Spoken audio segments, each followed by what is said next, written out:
So this is Across the Grooves. It came out 2 days ago, but it was the same day that Pokemon came out.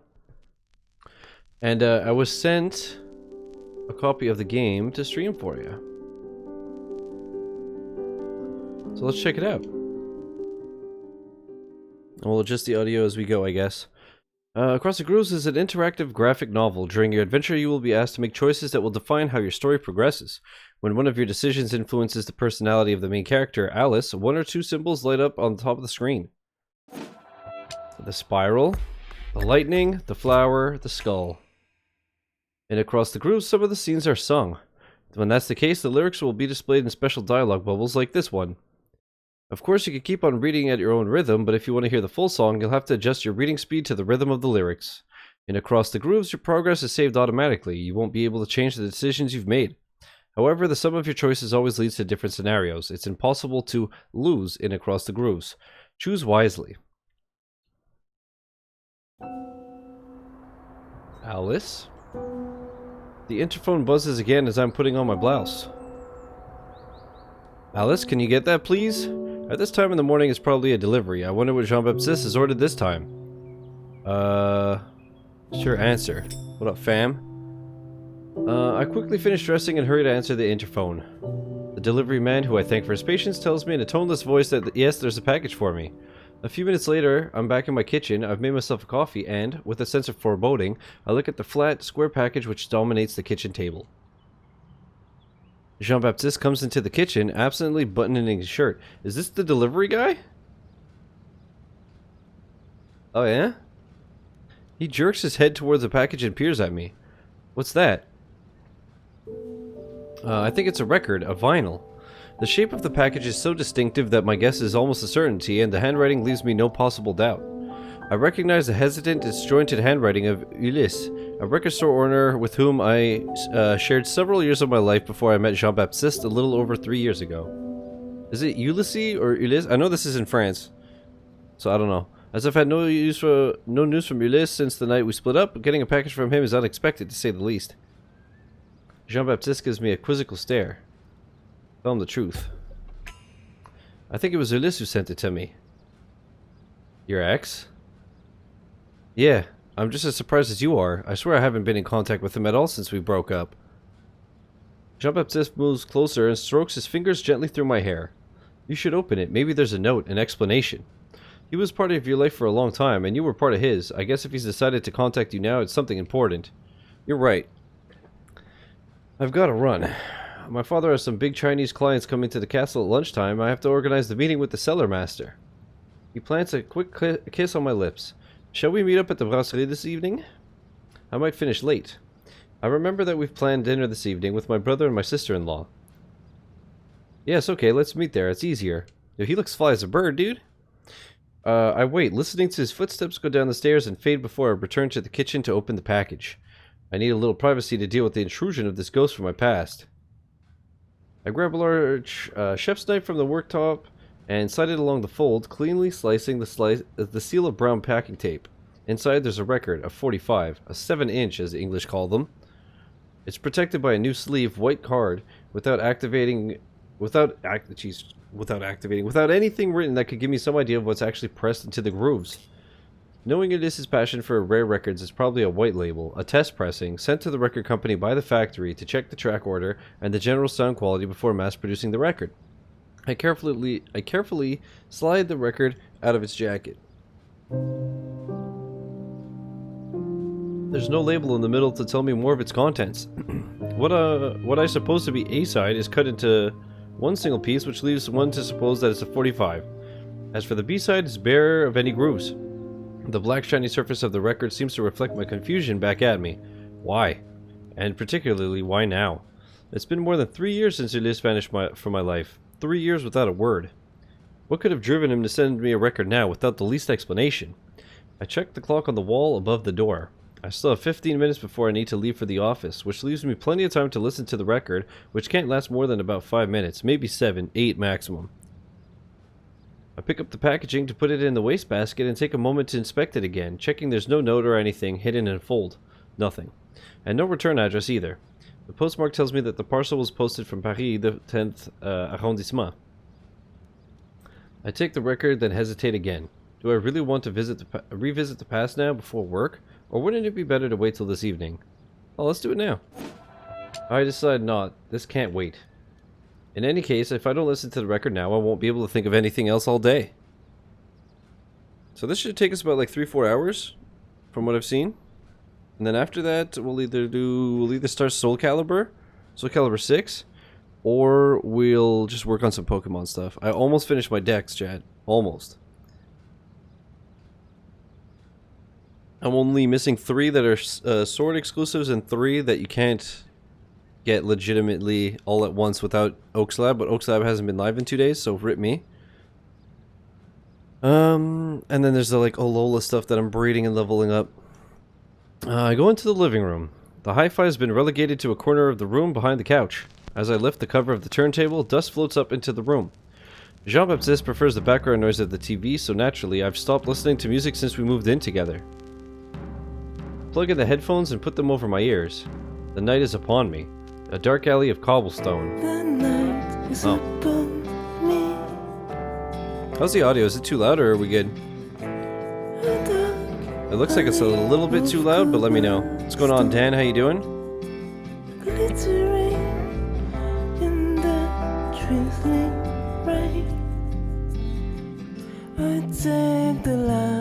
That is a bit loud, eh? I wonder if I could... let's do like 8. See how this sounds.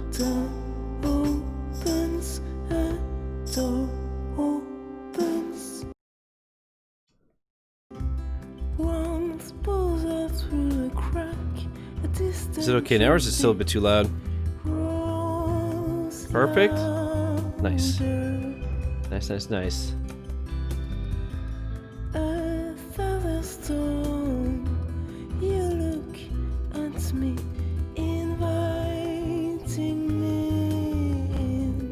There we go. I follow you.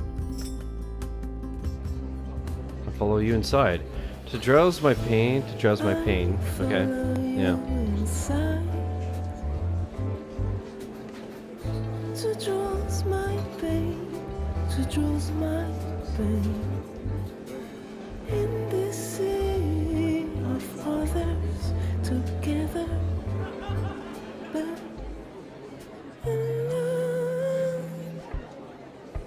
All the music, by the way, is made for the game, so I don't have to worry about DMCAs and all that good stuff.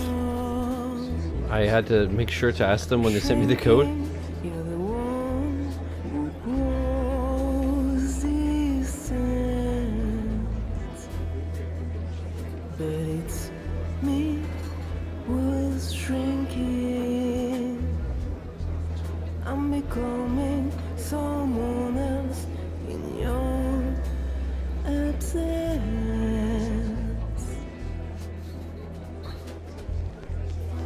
Already apart. So the song changes depending on your choices. That's pretty fucking cool.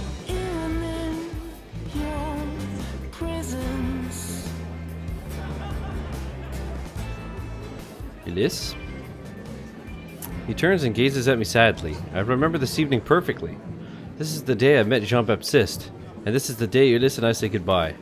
We'd broken up a week earlier, but we had tickets for this concert.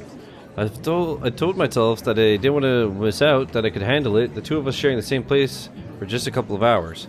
Big mistake. I hadn't anticipated the wrench I would feel in my heart when I saw him. Yes? I just came to see if you were okay. I'm... Sorry? Yes, I'm sorry too.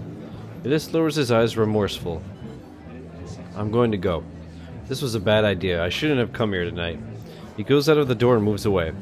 For a moment I falter. Perhaps I should let him go, as he does in my memory. I should push my way to the bar, order a double whiskey and let Jean-Baptiste buy it for me, then go for coffee with him a few days later. Ulysse. He stops and looks at me, startled. In a few strides I catch up with him. What a strange dream. Did you send me a record? A record? I didn't send you any record. Yes you did. It arrived this morning? White sleeve, no label, does that ring a bell? This looks terrified. You weren't supposed to listen to it. Listen, Alice. You have to go back to the bar. You have to do everything like the first time, like in your memory. There may still be time to avoid disaster. What disaster? It is, please tell me. I need to understand. Everything I've done, I did for you. Trust me, Alice, I promise you don't want to know more. Around us, the world is beginning to break apart. It's too late. Fucking too real. Too real. It's too late. I hear the rhythm far away. It rushes toward me like a galloping horse. I am engulfed by the music once more. You're tearing me apart. I'm shrinking. Oh, fucking... Right. I'm gonna do that all the time. Even though the boxes look different.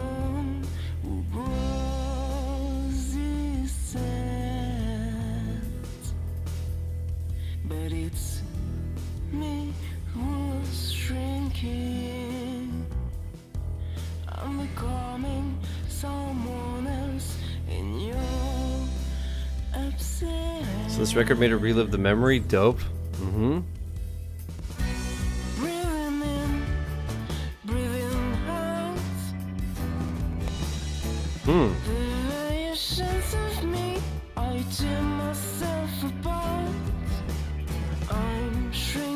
So it sounds like a French artist as well, right? I'm someone else, and then I myself again. So now are we back in the present?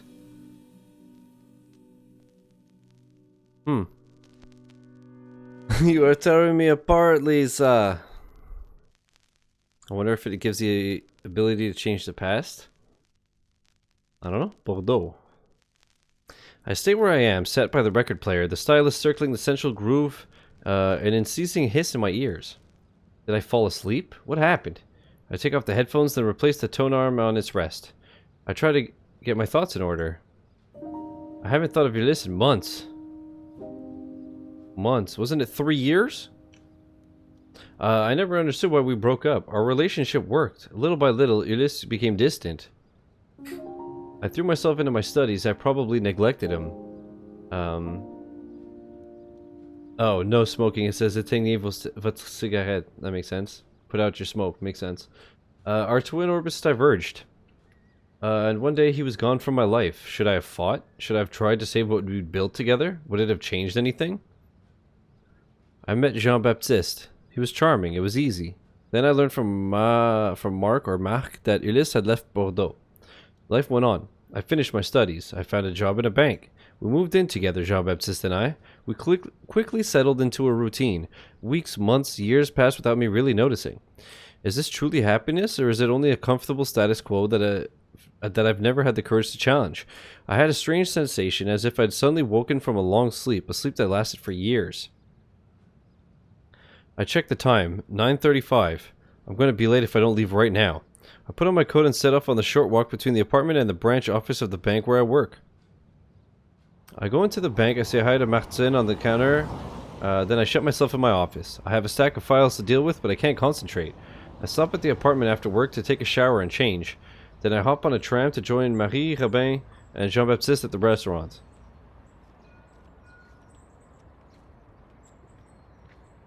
I open the door of the brasserie and plunge into the warm fog. The hubbub punctuated by the gurgle of the espresso machine. Jean-Baptiste loves this place. It's just under his old apartment. Plus, Marie and Robin don't live far away. They just had a baby, and in evening out from time to time, it's like a breath of fresh air for them. What's up, Lightspeed? I pass the bar and say hi to Michel, the owner. He seems surprised to see me, but before I can kiss him hello, he's called away for an order from the other side of the counter. At the end of the room, Robin is waving to me. I sit down opposite him. At the end of the table, there's a pram. What the hell's a pram? Marie's gone out to take a phone call. Is everything alright? Oh yes, you know, I'm guessing it's more problems with the christening. If I had any idea of what kind of nightmare it was going to be, I'd never let that priest get his claws into my progeny's spiritual life. It's nice to maintain the traditions. It's pointless, but it makes Marie happy. Yeah, it's pointless. Fuck it. It makes Marie happy. And think of it as a good deed. They need fresh meat for their quotas. Jesus. I really get the feeling that people are getting more worked up about this than they do about weddings. And yet you're not married, so we couldn't really say that you've got a reliable point of reference. Robin laughs. That's true, but I promise you I'm immune after all this nonsense. I lean over the pram. The baby is fast asleep. Oh, that's what a pram is? I never knew that. And how's my favorite little niece? You can see she enjoys the hustle and bustle just like her auntie. I feel a hand on my shoulder. It's Marie. She's back, phone in hand. We hug. Sorry, I had to take a call for work. You'd think they'd just be leaving all the files on my desk for me to deal with after my maternity leave. So how's things with you? Speak about the record, or say that everything's fine. Let's speak about the record. I breathe out a sigh. Well, you're not gonna believe this, but I got a package from Milis this morning. Milis, your ex. Himself. That's surprising, isn't it? You broke up, what, 3 years ago? What was in the package? A record, a vinyl. That's all? No note, nothing? No, just the record without any explanation. Ah yes, I remember, the record store guy, right? I don't know why you guys broke up, he was really cool. Marie glares at Robin, who buries himself back into the wine list. So, no note, nothing? It's odd, isn't it? Yes. What was on the record? Did you listen to it? Yes, a 45, no label, no idea of the artist or the group. I try to remember the music itself, but I can't seem to recall the melody. The sound was fairly pop, pretty modern. A whole load of memories came flooding back when I listened to it. It was really weird. It really felt like I was actually reliving the past, the night when Ines and I broke up. Still, it's a little out of order for him. No news for years and he sends you a record now without any explanation? So anyway, what are you gonna do? I don't know, or I'm gonna investigate. I don't know. I have to admit I'm a bit messed up. On the one hand, if Ulissa decided to send me a record after 3 years of radio silence, it must be important to him. On the other hand, without any explanation, I've got no idea what he's trying to tell me. You should stop by his record store. That would be a good idea if he still worked there. He left Bordeaux after you split up, didn't he? No. Yeah, still, it's not a bad idea. Marc, his old partner, is probably the most likely to know what's happened to him since he left. I'll stop by there tomorrow evening on the way home. I hope you could help me clear all this up. Listen, I don't want to hurry you, but can we order? So we could get home before the next feed? Aren't we going to wait for Jean-Baptiste? Oh yeah. Marie and Rabin look at me bemused. Jean-Baptiste? Yes, he was seeing some Chinese customers today, but he shouldn't be much longer. Alice, who's this Jean-Baptiste?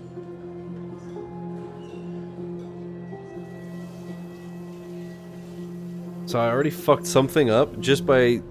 Whoa. I don't know what to say. How could they not know who Jean-Baptiste is? Jean-Baptiste, my boyfriend, you know? We had dinner with you quite a few times. We even spent a weekend together this summer on the bay, don't you remember? That's true, she didn't meet him at the bar, because she ran after Elise. Marie looks worried. Robin is glancing around nervously. I let out a shaky laugh. You're kidding me, right? I'm assuming they're just like Mary and Robin, because we're in... Or no, that's Marie, because it's not Y. Alright, are you sure you're okay, Alice? This summer on the bay, you were with an Arthur. You broke up 2 or 3 weeks later. You've never introduced us to any Jean-Baptiste. Robin nods in agreement. I don't understand. I don't remember any Arthur. My head is spinning. I stand up, spots dance in front of my eyes. Robin rushes. Robin rushes to catch me by the shoulder. Alice, you're scaring me. Are you alright? Yes, I need some air. I turn and hurry through the brasserie. Behind me I hear Marie say to Robin, let her go, we'll call her tomorrow. Then I'm out on the street. The cool night air helps me to collect my thoughts. A little further away on the sidewalk, I make out the familiar shape of Jean-Baptiste. He's smoking a cigarette. The Jean-Baptiste that I know has stopped smoking. We stopped together. I fumble in my coat pocket. I pull out a packet of Gauloises, half empty. Why do you have smokes on you if you stopped? It shouldn't be there. There's no rational explanation why I should have a packet of smokes on me. Oh, okay. Unless... Jean-Baptiste has seen me. He smiles at me. I can't stay here, staring at him from a distance. I have to take a decision, but I don't know if I should turn away or go and talk to him. I hesitate. Go nearer. I go nearer. Jean-Baptiste rummages through his pockets and holds a lighter out to me. I notice that I still have the packet of cigarettes in my hand. I take one out and let him light it for me. Are you alright? The way he looks at me, his manner, they aren't those of someone who shared several years of my life. He doesn't remember me, us, either. It's at this precise moment that something that was just an impression, a suspicion, a kind of out-there thought which couldn't actually happen in real life strikes me full force. This man, who I was making plans for the future with just yesterday, is watching me with indifference, mildly disturbed by my distress. I'm a stranger to him and it hurts, badly. And now there he is, right in front of me, waiting for me to answer. We'll try to have a conversation. Yes, fine, thanks. It's just that, how should I say it? My day's been emotional.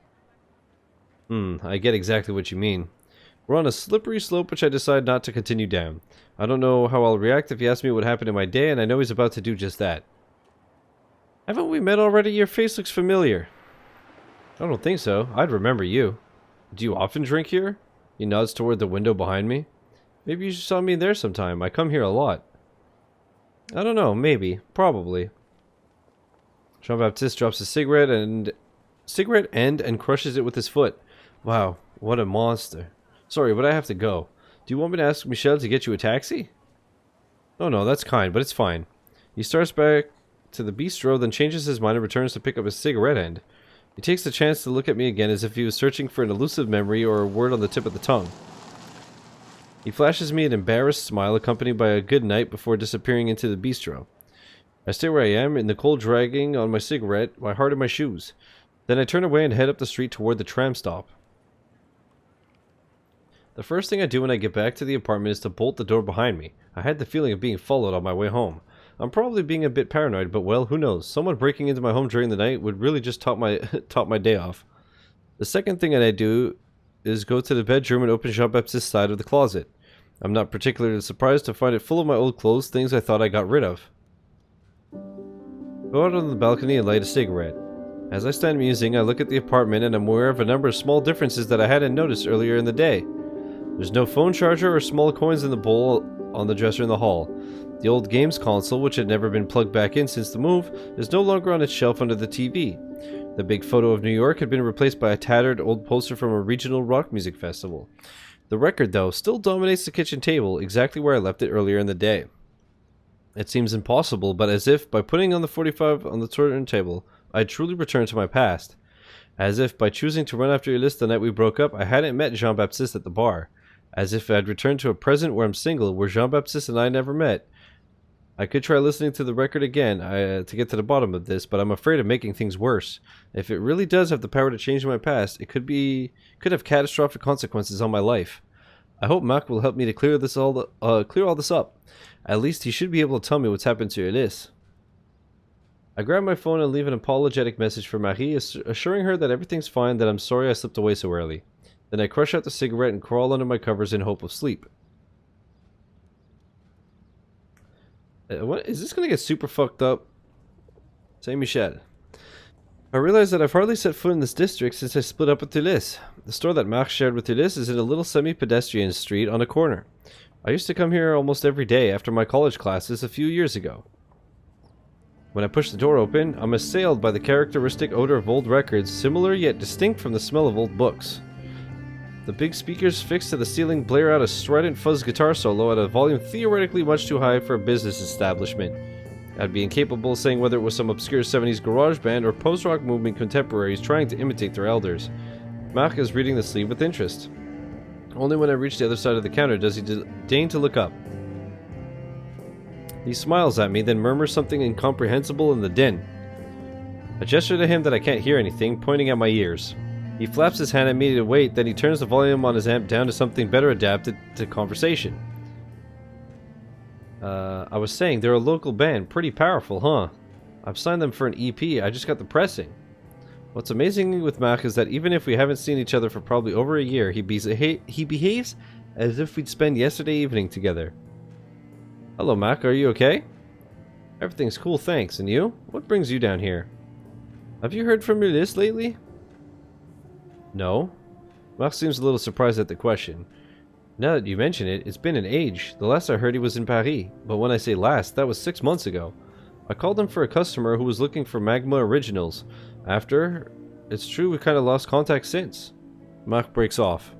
I guess that, in some way, He must blame me a little for what happened between Ulysse and me, seeing as how our breakup also cost him his business partner. Oh, yeah. Anyway, so no news of Ulysse lately. So, but why do you ask? He sent me a record. I decided to get straight to the point. He sent me a record. A record? Yeah, no explanation, no return address, nothing. Just a vinyl record in a package. To tell the truth, the only clue that told me that it came from him was his handwriting for the address. Mac watches me with an odd intensity. Did I spark his interest when I mentioned the record? Or is it something else? Concern? Or fear? Could you describe the record to me? I could do better than that. Shazoo! I'm about to fish the record out of my bag when Mac gestures me to stop.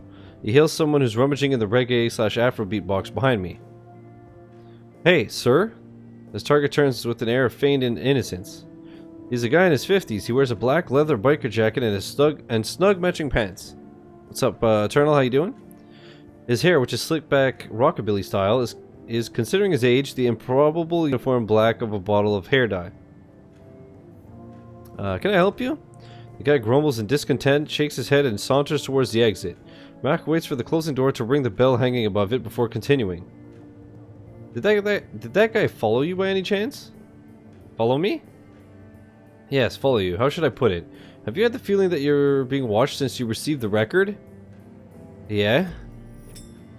Yes, I've had the feeling of being followed yesterday evening on my way home. But, well, I figured I was being paranoid. What's up, Ray? Why would somebody tail me? And anyway, why would you suspect that guy especially? Mac can't repress a smile. Two things. An old rockabilly who I don't know in my shop. They're an endangered species. I guarantee they all come in here, no exceptions, at least once a week for a coffee or a beer. They never buy anything, but they're cool and they always got amazing stories to tell. Okay, that seems like a bit of a stretch, but never mind. And a guy in leathers and boots going through the Afrobeat box for 10 minutes? If that's not suspicious. I burst out laughing. Okay, that is very suspicious, you're right. People can like multiple things? What the fuck? I used to rock like fucking fingerless gloves with like heartograms on them while listening to like fucking Run DMC. Mac leans over the counter to check who's actually in his shop. There's only a couple of students giggling in the depths of the shop and a guy meticulously comparing the covers of 2 copies of Frank Zappa's Hot Rats. The headphones of the open access turntable clamped over his ears. Okay, the clothes clear. I slipped the record from my bag and placed it on the counter. It's a 45, white label, a test pressing? No scribe number in the groove, one of the 2 sides is a mirror side. Mac smiles. You haven't forgotten the jargon then. After all the time I spent with Ulysse, I think it's lodged into my brain forever. You can put it that way. You can put it away, I know what it is. Really? It's not a white label, it's an acetate? A single copy. That's why there's no matrix number. We're in the Matrix?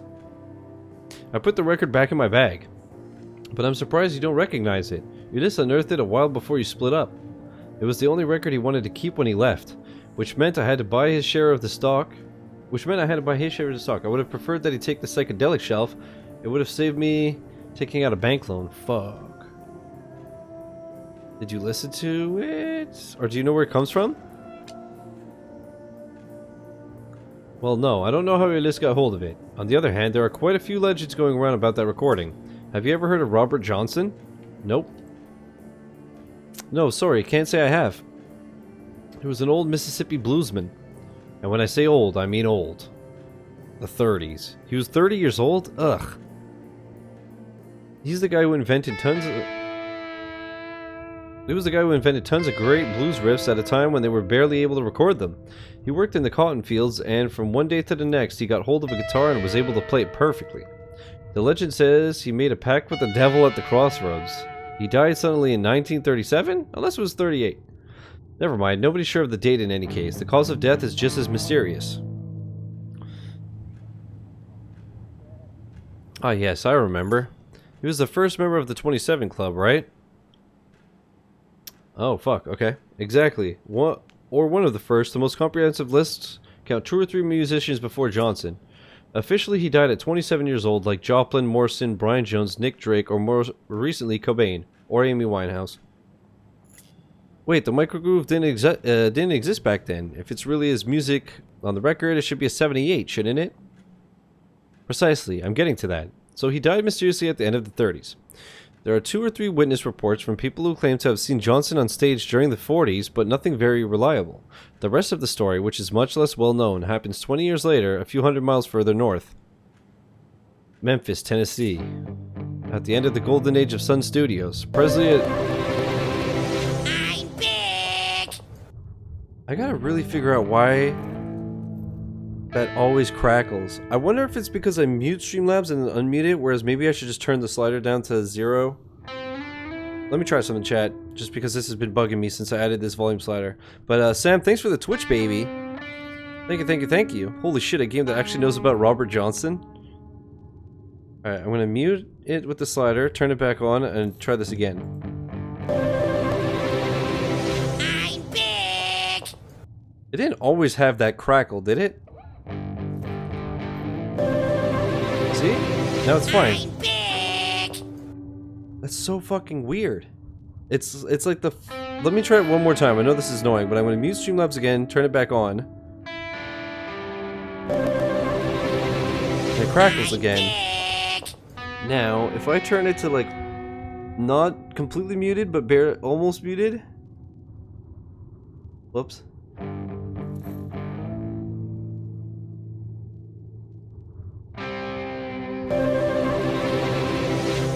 big!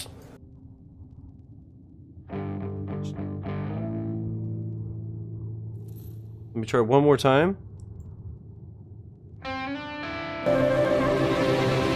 There's only one. Okay, so maybe if I just turn it down to like almost no volume, so that it's like you'll never hear it over the intro music. Sam with all the subs. Yeah, dude, I'm rich. Thanks, Sam. Johnson played with his back to the crowd so that people couldn't figure out how he tuned his guitar. The music he played could not be done by one person using standard tunings. That's crazy. That's awesome. At the golden age of Sun Studios, Presley had already left the label for RCA, and Carl Perkins had just had a car accident. And it was then that we rediscovered for the first time the recordings of Robert Johnson. Of course, all the producers of the era already knew them. With the rock and roll boom, there was a huge systematic appropriation of black music by white musicians. It wasn't the first time it had happened, and unfortunately it wouldn't be the last. And Johnson's repertoire was a goldmine waiting to be plundered. Not just the blacks either. Did you know that Link Wray was Amerindian? When you think of the major contribution of a track like Rumble to the history of rock. It was revolutionary. It's such a shame he died so young. Sounds like it. Did you know that fucking techno was invented by a black man too?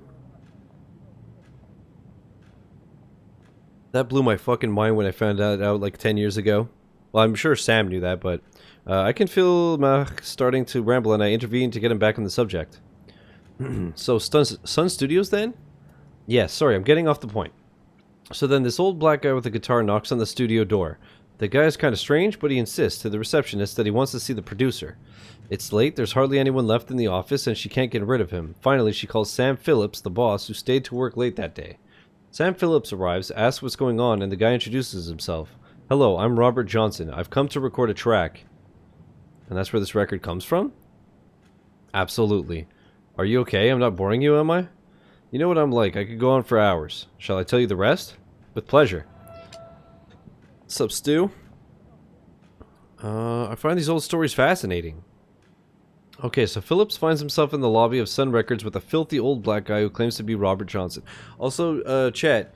The chat right now is in 24-hour follower mode because I want to avoid some shithead coming in and spoiling Last of Us for anybody who cares. I don't give a fuck about it, but... So we'll leave it like that, and then if I'll leave it like that the whole weekend, and then if for some reason we have a problem, we'll go sub only. Because obviously people are being, you know, real fucking dickheads. First, he asks him to come back tomorrow, but Johnson won't listen. He needs to record, and he needs to record right now. He'd have the hounds of hell on his tail. Satan would come to reclaim his soul. You get the picture. Phillips knew Johnson's story. He'd heard his records, and he was, above all, a businessman. The person sitting opposite him was clearly pretty unstable psychologically, but what where was the risk in putting him in a booth to record a few tracks? They scribbled down a contract. Johnson is taken to a studio. Phillips goes back to what he was doing. 2 or 3 hours later, there's this god-awful noise which echoes throughout the whole building. It comes from Studio B, where Johnson is recording. The witnesses said that when they entered the room, there was a strong smell of sulfur. The technician was in a fetal position under the console and Johnson was gone, as if he'd just vanished. They called an ambulance for the technician. They say the poor guy spent the rest of his life in a mental asylum. All they found in the studio was this old Gibson L1 which Johnson arrived with, broken into pieces, and the track which was recorded during the session, recorded on acetate. Mac nods his head at my handbag. Your record. Phillips takes it to his office where it stays for many years, and from that moment fortune smiled on him again. Sun Records bounced back by signing Johnny Cash. Perkins recovered from his accident and returns to the studio. I still haven't even played or watched the first one. It's I think it's a good movie. It's pretty bad. I remember all the Twitch chats whenever a Star Wars movie came out. Yeah, anytime a Star Wars movie has come out, an Avengers has come out, anything like that, I've always done like the whole weekend is 24-hour follower mode. Because obviously there's a lot of people, actually now that the bans IP ban people, I won't say the spoiler, but I had Star Wars 7 spoiled me because I Twitch chat. Yeah, I mean, I saw the spoilers of Last of Us 2 months ago when there was those leaks, and it was a random tweet. I think it was like a kind of funny tweet saying like, on today's episode we have Imran Khan talking about is EA going to do a press conference, and then one of the comments is like, boosh, and I'm like, fuck you. That's actually how I also got spoiled. One of the major spoilers in Avengers Endgame was another kind of funny tweet. Somebody just replies to a random thing with the fucking spoiler. I would like to watch The Last of Us, not play it. Same. Even at that, yeah, I gotta rewatch the story, but the gameplay just, That being said, I know it's obviously one of the biggest games of the year, and a lot of people are very excited, so I don't want any bullshit for the people here that are, you know, excited about it. But the good luck only lasted for a while. After a long decline in the 60s, the back catalog was sold off to the highest bidder and the studio closed down. The place is some sort of rock and roll museum these days. Anyway, that's it. All that to say that this recording is kind of the holy grail of record collectors, if you get what I mean. There are plenty of crazies who say it's got magical powers. If I were you, I'd be very careful. That record attracts trouble. And to be honest, it makes me pretty anxious about it is. It's obviously the most precious thing he possesses. Him sending it to you by post like that, that's not a good sign. Well, great. Awesome. After everything you've just told me, yes, it is worrying. Do you have his telephone number? The simplest thing would be to try to reach him for a start, right? Malcolm nods and picks up the handset. He hangs up a few seconds later. It's sending me direct to his answer phone. Telling me my correspondence voicemail box is full, which isn't totally surprising with this. We're interrupted by the sound of the bell, which hangs above the door. A young girl with a striking 60s style approaches the counter. She asks shyly if there are any tickets left for Belle and Sebastian next month at the Femina. Mac takes the tickets from beneath the counter and makes the sale. I gaze after the young woman as she leaves. Mac clears his throat loudly at me. He watches me with a smirk. I realize that I was probably staring at his customer so hard that he noticed. That style would suit you. You think? That was a flower. What does it mean? I'm surprised to find myself considering the possibility. Then again, it's not as if my job gives me much leeway fashion-wise. Yeah, you work at a bank. I don't know, I'm not persuaded that my bosses would find it quite as cool as you do. What was in your head going into finance? I'm a personal financial advisor in a little city center bank in Bordeaux. It's not exactly what I'd call going into finance. Anyway, what were we saying? I thought she was checking her out. Yeah, me too. Maybe she was. Maybe she was like, hey, I like her clothes, and I want to also see them off of her. You know? It's Pride Month. Go crazy. Blah, blah, blah, blah, blah. This is impossible to reach, and that's not really... This is impossible to reach, and that's not really surprising? I'll give you his address if you want. Do you want to go up to Paris sometimes for work? Or do you go... Mac grabs paper and a pen. It can happen, but like once a year, max. In any case, it's not going to happen anytime soon. Same for me, I just got back from vacation. It'd be kind of tricky to justify a trip to Paris. I've written down his number too, just in case. Marc gives me the paper. The first to hear anything calls the other, alright? I nod. Thanks, Marc. You should drop by more often. It's good to see you. As they say, don't be a stranger. You're right. Dude, am I gonna fuck him instead of Jean-Baptiste? Oh my god. What is that? That emote looks like Bilvy made it. The Pride Strong one and the Pride Shine look like Bilvy made it. I just realized I got the rest of the Pride emotes. Fuck yeah, dude. Me with the thinking face and the Pride balloons is really funny. Here, I'll show YouTube if anybody cares. That is really fucking funny. It lines up so perfectly. I'll try to come by more often in the future. My apartment looks like a bomb site. Oh, good. I had sensed that something was wrong as soon as I entered the communal areas. The door of the apartment was already ajar when I pushed it open, and I prepared myself for the spectacle I was about to confront. Every square centimeter had been carefully searched, every closet emptied, every drawer turned out. I pick up a cushion which lays out on the living room floor and replace it on the couch before dropping down next to it, dejected. I realized that Mask's warnings weren't unfounded. Someone really wants that record. And that person is ready to enter my home while I'm away to achieve their ends. Was it the old rockabilly who was spying on me at the record store? He didn't seem particularly dangerous. On the other hand, a record with the power to change the past. I totally understand that someone might want to get a hold of it, even if that means breaking a few laws along the way. Well, yeah, you could just reverse them.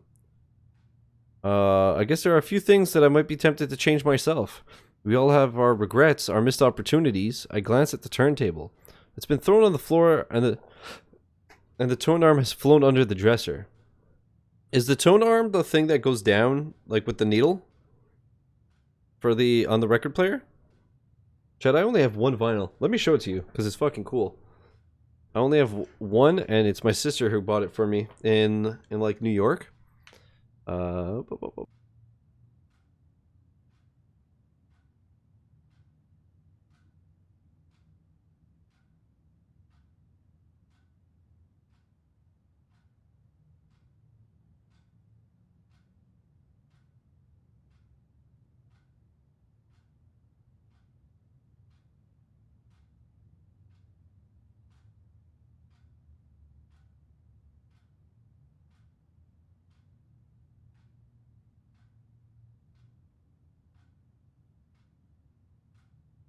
Of course, because I'm streaming, I go to grab it off the wall and it falls behind the bed. But, okay. One of my favorite albums ever, Him, Razorblade Romance. But what's really fucking cool is the vinyl is also pink. So one side is Villavallo, the singer, and then the other side is the heartogram. I think it's fucking awesome. It's the only one I own, and I'm going to keep it that way. Just because it's so cool. Also, I have like 58 heartograms tattooed. I don't know. I've always wanted to get into vinyl, but I can't afford it. Yeah, for sure. And it's just so like impractical now, right? Like, I only listen to music either in my headphones with my phone if I'm, you know, out busing or something, or like at my PC. I would never, or I guess if I was in here, if I had a record player, like there's one downstairs, but if I had one, I would like throw it on while I'm working on my PC. But it's still, Spotify obviously is like just impossibly more practical. My mother-in-law seriously has stacks and stacks of vinyl. Yeah, I think my folks still have a bunch. They have like the 8 tracks, all kinds of shit. But my dad also used to record music for like personally and also for work. So downstairs is just like a studio basically that doesn't get used. It's been thrown on the floor and the tone arm has flown under the... This is gonna bother me. What is the tone arm? I have a feeling it's the arm that has the needle. Yep. It's the arm that goes down with the needle that plays the record. Just as well, at least I won't be tempted to listen to it again. Is there supposed to be no audio? Am I losing my mind? There's like very, very faint audio. Whatever. Not until I have a better understanding of how the record works. At the moment, the only solid lead I have is this. I take out my phone and dial the number Mark gave me. Am I crazy? Okay. Take out my phone and dial the number that Mark gave me. Maybe I'll be luckier than him, you never know. Apparently not, because I am also welcomed by the recorded operator's voice telling me there. Hold up. This doesn't feel right. Let's go to the main menu. Because we've had music the whole time, right?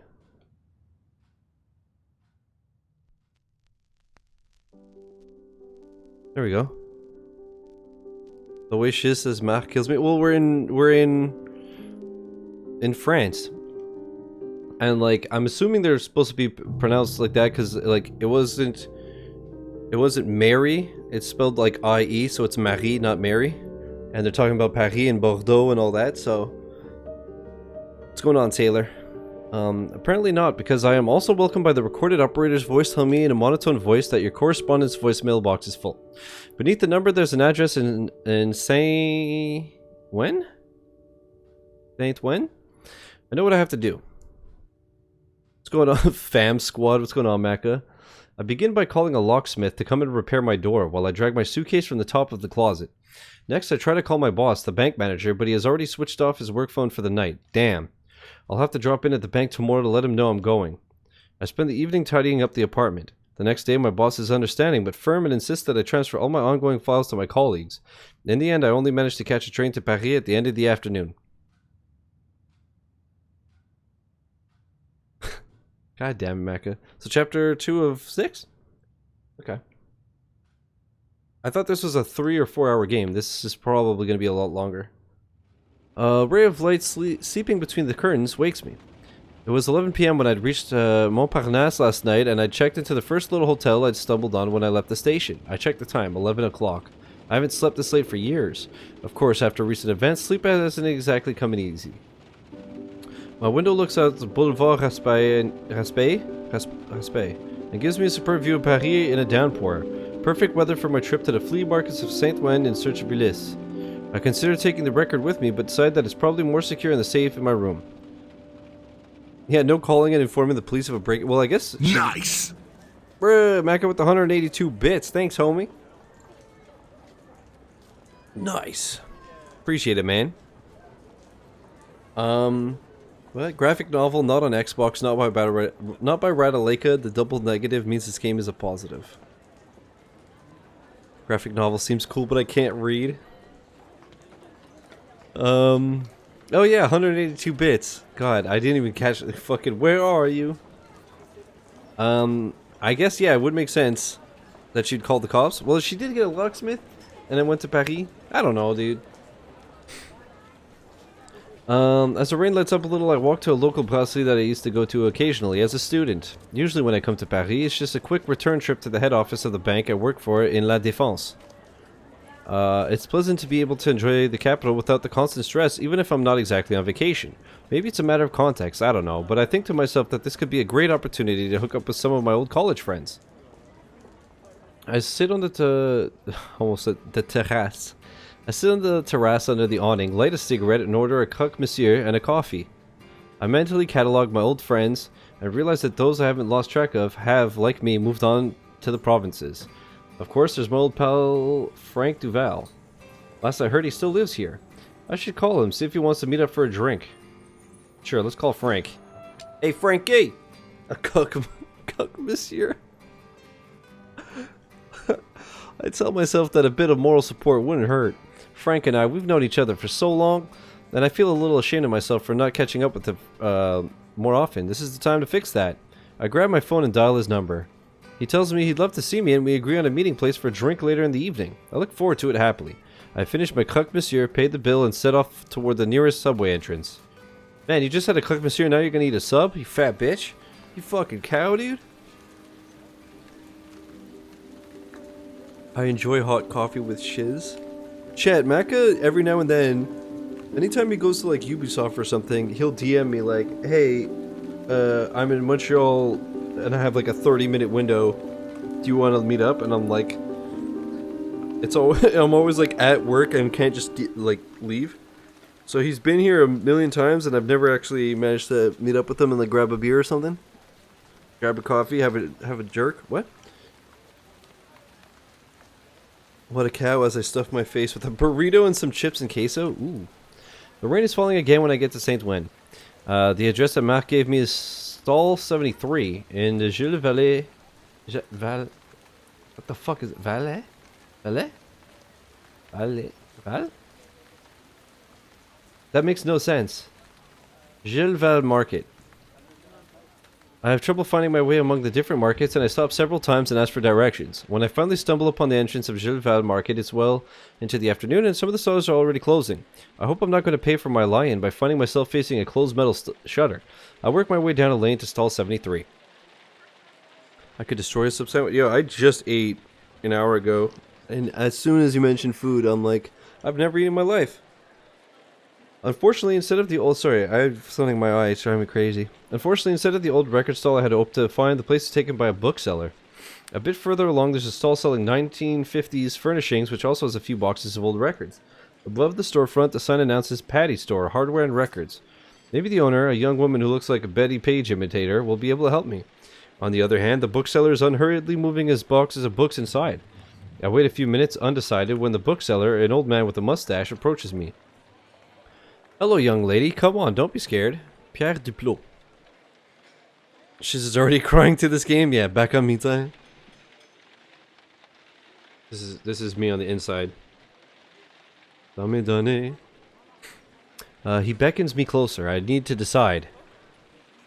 Question the bookseller or question Patty? I'll talk to the bookseller. He looks like Colonel... the Colonel? I decide to question the bookseller. Do you have any chicken, bruv? You know, typical Parisian accent. Oi, bruv. Yeah, any chicken?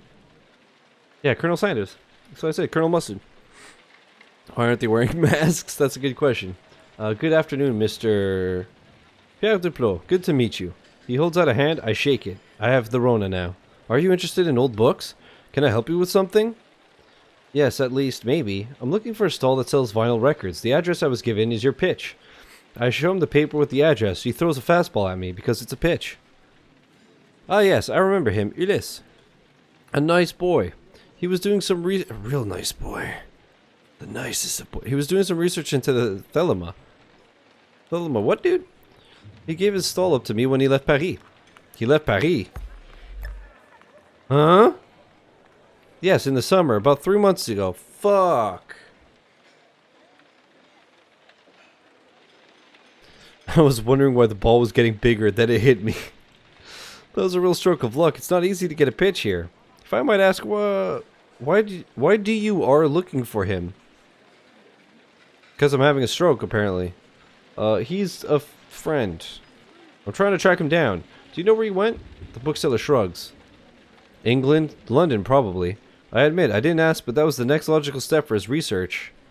What exactly was this research?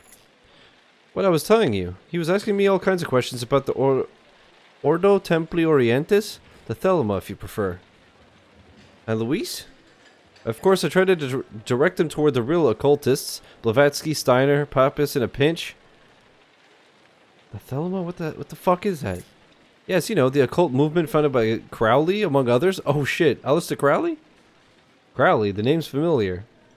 Aleister Crowley, an Englishman. He wrote the book on how to be liberal vegan. So a man walked into a bar and said, ow. Fuck off. Horace walks into a bar, bartender asks, why the long face? You must have heard of it. There are plenty of fictional... Alright, hold up, I have one. Okay? Guy walks into a bar, and he notices that there's a chimpanzee with the bartender. And so he says, can I ask you a question? What's with the chimp? And he goes, watch this. And he smashes it on top of the head. It gets knocked out, and when it wakes up, it blows him. So he finishes, and he goes, it's pretty fucking cool, huh? He goes, do you want to try? And the guy goes, yeah, but don't hit me too hard. Pride Month.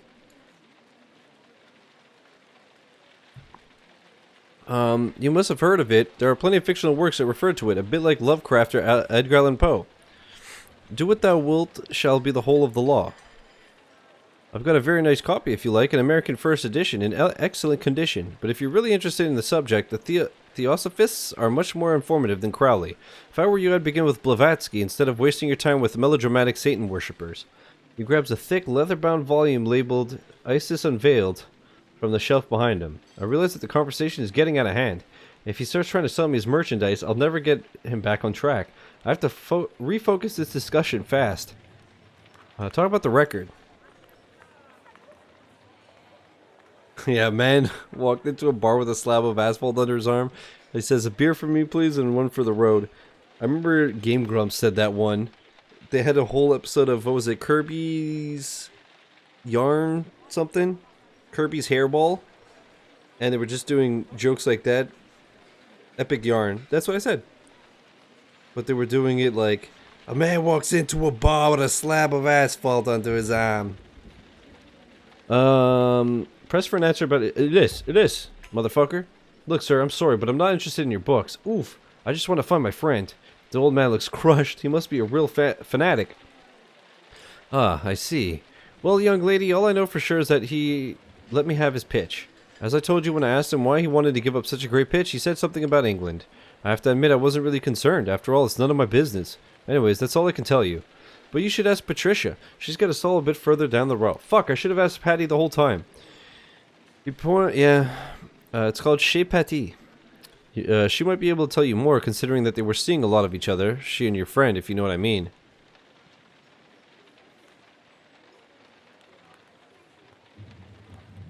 The bookseller looks at his watch. If you'll excuse me, it's time to shut the fuck up. It's time to shut up shop. If you have, I don't have any advice for you, but you should hurry up if you want to talk to Patty. If you're ever looking for a particular publication, do let me know. Thank you, Mr. Duplot. Good evening. I know what I have to do. Patty. Oh, okay, let me lick your vagina, see if it can still taste his wiener on it. I approached the young woman who was writing in a large notebook. The day's accounts, probably. I guess you're Patty? She looks up at me and answers with a slight Italian accent. Patrizia. Patty's for the tourists. What can I do for you? I'm looking for the owner of the old record store on Pitch 73. Ulysse, the new stall holder, told me that you, knew him. Patricia gives me a broad smile as she gazes at me. Let me guess. Alice, right? Goes up to a book salesman. I don't care about your books.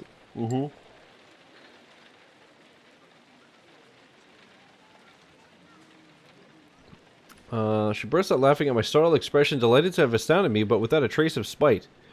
It's funny, you're not at all how I imagined you'd be. But how? Oh, it's simple. Ulysse told me about you, of course. You really screwed his head up after you left him, you know? But he's the one who left me! Patricia stares at me. Straight away I regret my outburst. How do you two know each other? You took stall 73 about, what, 3-4 years ago? He just sat next door and seemed nice, so I went over to say hello and we became... friends. Something tells me they were more than just friends. I'm reluctant to ask her. I'm not gonna ask. I decide that I prefer not to know, but I suppose my agitation must be obvious. Patricia snorts with laughter again. The situation seems to amuse her enormously, yet there's no hostility, no spite. Just a disarming honesty, paired with a certain audacity. Yes, we were having sex, your man and I.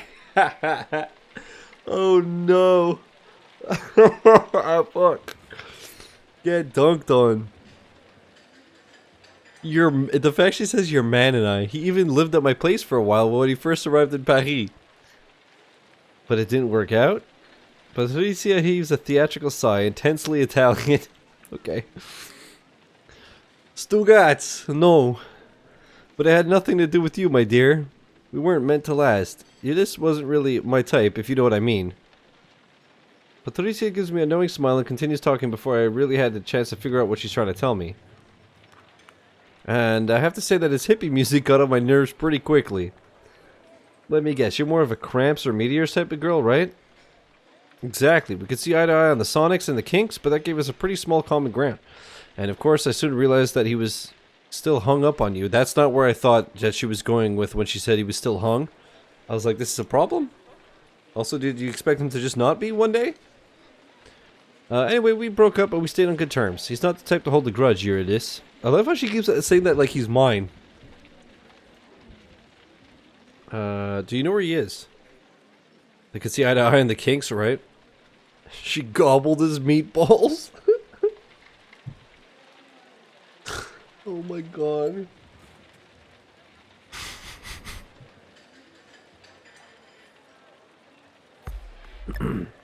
Do you know what happened to him after he left Paris? The new owner of his pitch told me he probably went to London. He left in a bit of a hurry, but that's what he told me too. What do you mean in a hurry? Well, it pretty much happened overnight. He didn't want to tell me exactly why he was leaving. To tell you the truth, I thought he was leaving for you, to go back to you. I guess I was wrong. I guess you suck. Patricia rummages in her bag and pulls out her cell phone. She checks the time. It's time to close up. Do you have plans for this evening? Her question catches me unawares. Unawares? What? I plan to meet a friend for drinks. Why do you ask?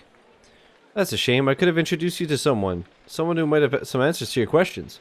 I can cancel with Frank easy enough. I could always see him some other time. On the other hand, do I really want to spend the evening with Patricia and this mystery person? Go with her. I decide that Frank can wait. It's more important to follow this new lead. Alright. Just give me a minute to call my friend and let him know. I move away to call Frank. He's a bit disappointed, but he seems distracted. I offered to meet him tomorrow, but unfortunately this is his last evening in Paris. A pity. I promise to make it up to him next time. I go back to Patricia, who's waiting patiently for me to hang up. She smiles at me. Help me shut up shop? Okay. I help Patricia stow away the record crates and small pieces of furniture that were beneath the awning, and then she pulls down the metal shutter. Then we head toward the way out. Fuck the Oscars. 3 hours and 2 gin and tonics later, I'm still waiting to meet Patricia's mystery man. We left Gilles Market and caught a metro, then another. Patricia had steered me to a grotty bar in a little street in the 11th arrondissement near the Bastille. The music, an eclectic mix of garage, rockabilly, and psychedelic blaring out at an almost deafening volume, and the extremely reasonable price of the drinks seemed to be the major selling points of the joint. We found Patricia's friends. We quickly hit it off.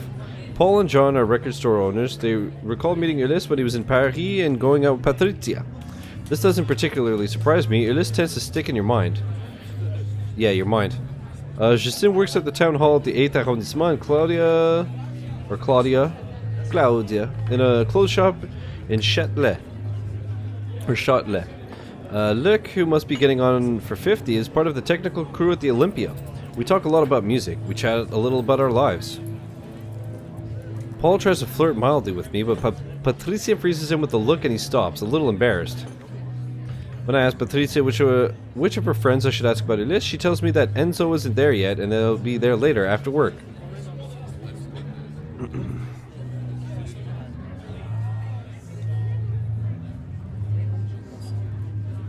I'm ordering another drink when I feel Patricia's hand on my arm.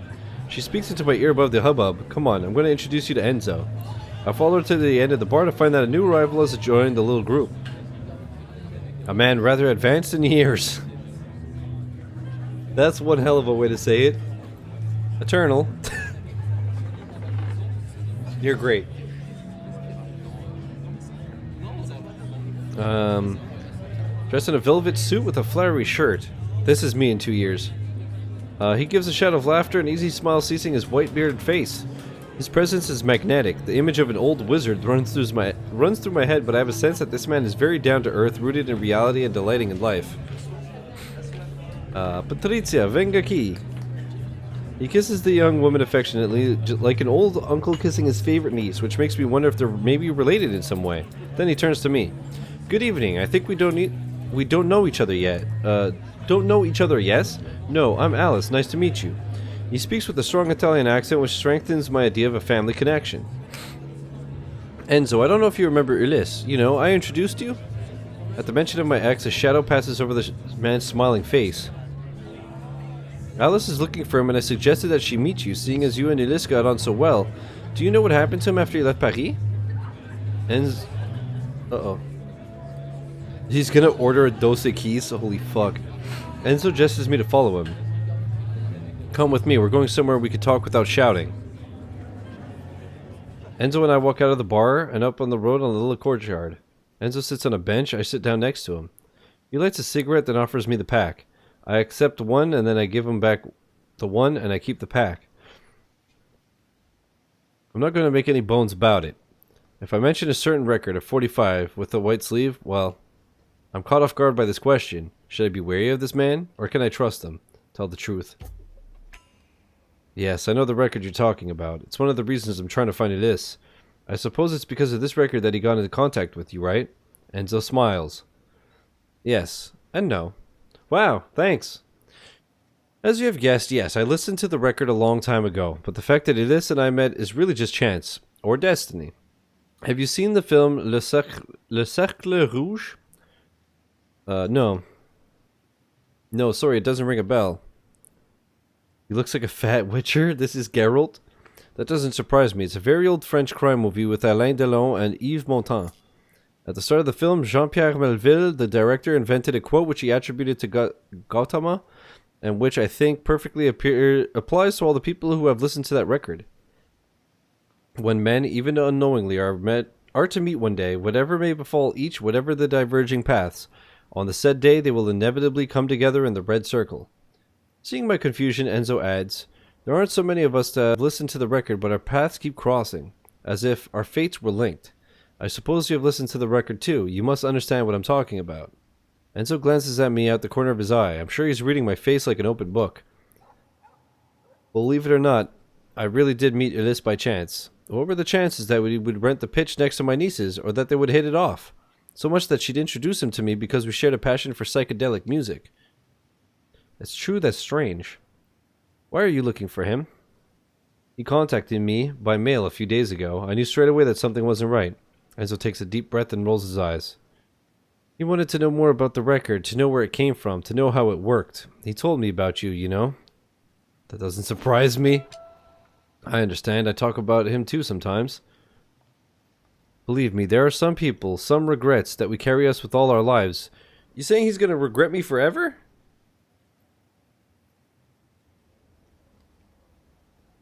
We met 4 minutes ago, by the way. What's up, Chris? Believe me, there are some people, some regrets that we carry. Yeah. The last time I saw him, he talked about London. He had a solid lead. Yes, that's what the new owner of the stall told me. But you know, London, it's big.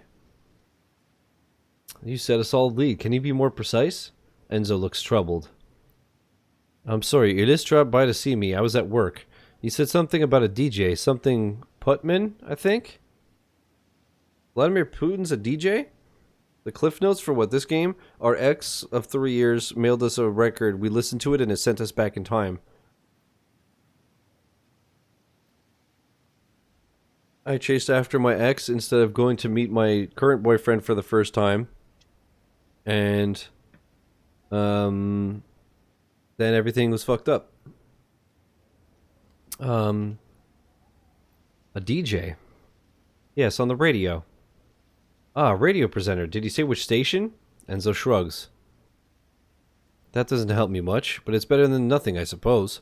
Enzo must see the disappointment in my face because he adds, if I'd known you'd be looking for him, I'd have asked for more details. We are quiet for a moment. I think Enzo has told me all he knows about Elise, which isn't much. I should cut the conversation short and suggest we go back to the bar. I could also ask him to tell me his story. He hasn't told me about how he came to have the record. Ask him about his past. You haven't told me how you came to have the record. It's a long story. Are you sure you want to listen to the ramblings of an old man? I smile. Yes, since I asked, of course I'm interested. Enzo looks delighted. Very well, I warned you. I played in a musica psychedelica band when I was young in Italy. We played a lot of concerts. We even took part in some of the big festivals at the time. Glastonbury, the Isle of Wight. We weren't as good as Airplane or the Dead, but we weren't bad. We released a record with a little label over there. What was your band called? Cuore della Terra? Which means Heart of the Earth? Yeah, Cuore della Terra. Before I could find the words to tell him that the name meant nothing to me, Enzo rescues me from my confusion by adding, oh, it's normal, you've never heard of us. We didn't sell much. Well, when I'm in a record store, I always check the 60s box hoping to find a copy, but I've only come across 4 since the band broke up. I guess the unsold ones are in a warehouse somewhere, or they've just been destroyed. It came out in 1971. The golden age was almost over. If we'd started a few years earlier, we would have had a chance. At least I think so. Anyway, we were discovered by Vertigo. Phillips' experimental lab? Label? What's wrong with me? That's it, they were already a prestige label at the time. We thought that if we signed with them, our success was guaranteed. Giuseppe, our guitarist, promised them a really ambitious concept double album. They just released 666 from Aphrodite's Child, and they thought that we had the chops to make the same type of album, but with our Italian feel. They sent us to Paris to record at the Europa Sonor studio, where Aphrodite's Child had recorded 666. That's where I listened to the record. The record company has sent us this Russian to deal with the production. Sergei Ivanovich. A really talented guy. The stuff he could pull out of a studio recording was miraculous. Dude, I need to go get more water, man. But how should I say it? He was crazy. Crazy in what way? Where do I start? He took incredible amounts of drugs. He was unpredictable. Giuseppe adored him straight away. Me, I preferred to keep my distance. One day, he arrived at the studio with the record. He introduced it as the ultimate psychedelic trip, better than ayahuasca? Giuseppe listened to it first. He convinced the other members of the band to listen too. I didn't put up much of a fight. After all, it was just a record. It couldn't be worse than listening to the B-side of White Light / White Heat on acid, right? Enzo stops. I turn toward him. His eyes are damp. I realize that the record probably stole a piece of his life too. A piece of him. The record stole someone from you too? You don't have to talk. I'm just gonna be... Who'd it take? The record stole someone from you too. Enzo sighs. Yes, you could say that. The record made me relive my past. Before I listened to it, I was married, and my wife, Julia, I assume, was expecting our first child. When I came back to reality, she was dead, a car accident 2 years earlier. Oh my god. Oh, and it was my fault. I never knew what Giuseppe and the others saw when they listened to the record, or if they changed their pasts. I never asked them. Of course, I listened again and again to the record the next day after I realized that I destroyed my life, my famiglia. And, did you succeed? No, the record never again gave me a moment when I could have stopped the accident. But each time I listened, my present changed, bringing me back to a reality that was further and further from my memories. I didn't care. All I wanted was to get my Julia back. But no matter what I tried to change, she was dead and I was in the studio recording a record. What happened after? The band collapsed. I needed to grieve and no one understood what I was going through. No one could understand, really. When I resurfaced a few months later, I was a pizza cook in a restaurant in the 11th arrondissement. Our album was almost finished when I left, but seeing as there was no more band to promote it, Vertigo never released it. Giuseppe was the only one to stay in music, but he had a little success in Italy in the 80s, a disco track under an American-sounding stage name, and then my sister moved to France after she separated from her daughter's father. Her daughter, Patricia, I suppose? There you go. Now you know everything. You know where this record came from? Do you know what happened to the record afterward? You know where it came from? Do you know how your sound engineer, Sergei, how he got the record? I can tell you what he said to me at the time, but I can't promise it's the truth. I shrug. Go on. Sergei won it in a poker game in a hippie commune in Germany. Really? I don't recall the details. He was always telling unbelievable stories, but then some of those were confirmed by people I trusted, so who knows? Why not that one? And before Germany? There are several theories about the origin of the record. According to Sergei, the record was recorded by Timothy Leary just before he left the United States. Timothy Leary, the acid tests guy? Exactly. Considering what a strong advocate for LSD he was, the theory seems plausible to me. Didn't he make a record in Germany with the Krautrock band at the beginning of the 70s? Yes, 7 Up with Asherah Temple, but that was 2 or 3 years after I'd listened to the record. Hang on though, in that case, why didn't you just follow that lead? Surely he should be in Berlin or Munich instead of London, right? Of course Ulyss tried that lead when I told him my story. He even went to Germany last year. Unfortunately, that was a dead end. We sit in silence on the bench. Enzo has lit another cigarette. He finishes it, crushes it out, and we go back to the bar. The place has started to empty. The end of the evening is drawing near. The background music, firmly rock and roll when we left, has mellowed into soul. Probably Al Green or Wilson Pickett. Our group have migrated to a table at the back of the bar. I pick up my barely touched drink and sit down. The ice has melted. A pity. Enzo chats to Paul. He looks so cheerful as if nothing was wrong. I'm trying to organize my thoughts when I feel a hand on my thigh. Patricia sits next to me. Was Enzo able to help you? I considered the question for a few seconds. Honestly, he mostly just confirmed what I already knew. That said, he was kind enough to tell me about his past. The record stole his wife from him, his famiglia, as he says. At least Jean-Baptiste is still alive in this reality, but it reaffirmed my belief that the record shouldn't be used lightly.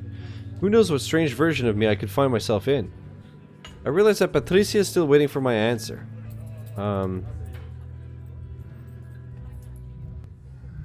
Sure, he helped. Yes, thank you for introducing me to your uncle. He confirmed that I was on the right track. Oh, that's great, and it let us get to know each other better too. We're interrupted by Justine, who is getting up, signaling us that she's going, closely followed by Claudia and Paul. We exchange kisses. Luc, John, and Enzo seem deep in a heated discussion. Patricia turns to me. I'm gonna head off soon too. Can I offer you a last drink at my place? I live 3 blocks away. I wasn't born yesterday. The signals that Patricia has been sending me all evening are pretty clear. It's clearly not just a last drink that she's offering. On one hand, I could see it as cheating on Jean-Baptiste. On the other hand, this moment will probably be erased when I listen to the record again. I flirted with a few women during my first years of college, but I never took it all the way. Maybe I was too conventional. Maybe I was scared of being ostracized. This moment is outside my true reality. Wouldn't it be the right time to try something new without risking the consequences?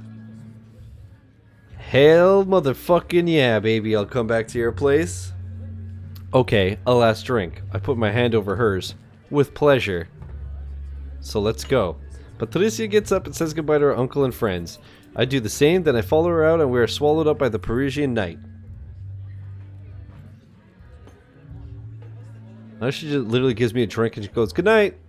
I let Patricia guide me through the narrow streets. After several hundred meters, I have the feeling of being watched again. Patricia notices and asks me what's wrong.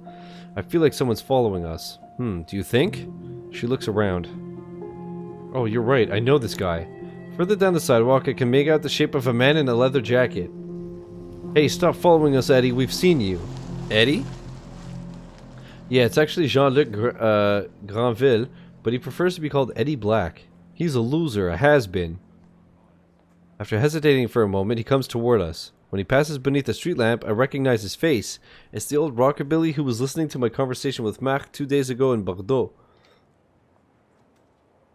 Sorry, Patty, I didn't want to bother you. I just wanted to speak to the young lady. He jerks his chin in my direction. Well, first, the young lady has a name. She's called Alice. Secondly, in the middle of the night in a back street, do you really think it's the right moment to ask anyone anything? If you have something to say to my friend, you say it at a decent time and place, okay? But there's no but. Go on, get out of here. Get out of here, scamp. Eddie hesitates again, opens his mouth to speak, thinks again, and then, looking sheepish, heads off in the other direction. Patricia watches him until he turns a corner and is out of sight. He lives in the neighborhood. I bump into him a lot. He's not a bad guy, but he's kind of clueless. He wouldn't stop hassling Ulysse about some rare record. I hope he won't bother you too much with all that. There's more to this guy. I have a feeling that he heard the record and fucked something up and he's trying to fix it as well. Did you just jerk your chin on stream? Yeah, that's how you get money. Idiot. Some people show bobs. I jerk off my chin. It worries me a bit. I have to confess, it does worry me a bit, all the same. He followed me from Bordeaux. I already caught him listening on my conversations. My apartment was searched. Searched? Honestly, I can't see Eddie breaking into people's homes. Are you sure it wasn't just a burglary? Shake my head. No, whoever broke in didn't steal anything. It has to have something to do with Ulysse. I don't know what he's got himself into, but I'd be careful if I were you. Patricia stops in front of a turn-of-the-century building with a coach gate. Well, here we are. She rummages in her bag for her keys, then we climb the 6 flights up to her little apartment under the eaves. The interior reflects her perfectly. Lush and baroque? Baroque?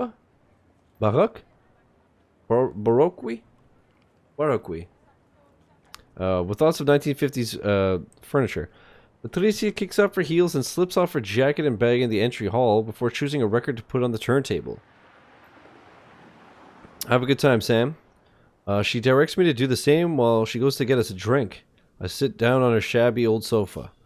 The crackling of the record gives way to the smooth voice of a crooner, accompanied by a few sultry piano notes, probably Sinatra.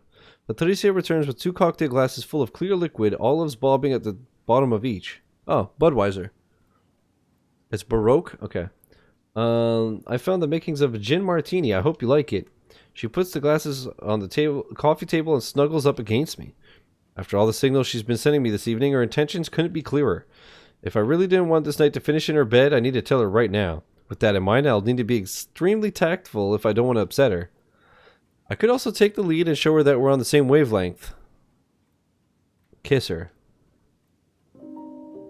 I take her face gently between my hands and press a shy kiss onto her mouth, which she returns with fervor. We stay on the couch for a while, intertwined. Then she takes my hand and guides me to her bedroom. But where's my drink? I'm woken by the sound of water running through the ancient pipes and the ray of sunshine which filters through the blinds. I'd hardly had time to surface, stretch, and sit up in the bed when Patricia puts her head around the door. Oh, you're awake? Yes, I answer, stifling a yawn. Do you mind if I finish getting ready in here? That's a titty. We band, boys. I have to open my stall at 11. I shake my head. Patricia, her hair wrapped in a towel, crosses the room and opens the blinds, then the window. The sun is shining brightly outside and the early fall chill dispels my sleepiness. The whole neighborhood sees her titties. She sits down in front of her dressing table and begins to apply her makeup. So then, you're leaving for London next, are you? That's right. As soon as I've dropped into my hotel and got myself a train ticket, yeah. Do you have something to go on to find your list over there? Your uncle told me about a radio presenter, somebody Putman, but he wasn't sure. Except for that, not much, unfortunately. Patricia's hand, which holds her mascara, freezes, and she seems to be thinking something over. I'll give you one of his contacts, a record store guy. He came and spent a weekend in Paris with us when we were together, your man and I. A really good guy, you'll see. She grabs a notepad and an eyeliner which lies on her dressing table and notes down a name and address. Alan O'Reilly? Oh, you wouldn't know him. It was me who introduced him to Elise. He's an old friend of mine, actually. I lay the paper on the bedside table. Thank you anyway. At least I know where to start when I get to London. Patricia gives me a big smile in the mirror. You're welcome. Plus, I had a great evening and a just as lovely night. I can feel the unexpected compliment has made me blush a bit despite myself. Sorry, this will be a bit noisy. Patricia seizes the hairdryer and begins to subdue her damp mass of brown curls. I watch her distractedly, trying to put some order in my thoughts. At least I've got somewhere to aim for in London. That's something. Right, well, I have to run. Oh, one last thing, if you don't mind. I gesture her to continue. It would be easier to talk to musicians and record guys if... How should I put it?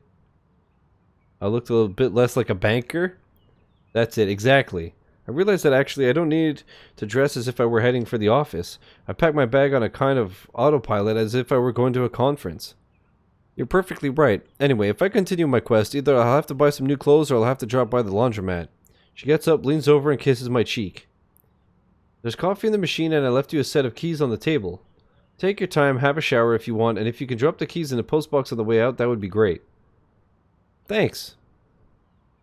An hour or so later, I leave the apartment too and head toward my hotel. She doesn't need to warm up her oven. Okay, I need to get water because reading nonstop is killing my throat, so I will be back in 2 seconds.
Boner, what the fuck streamer had a PS5 in his pants. I seen it.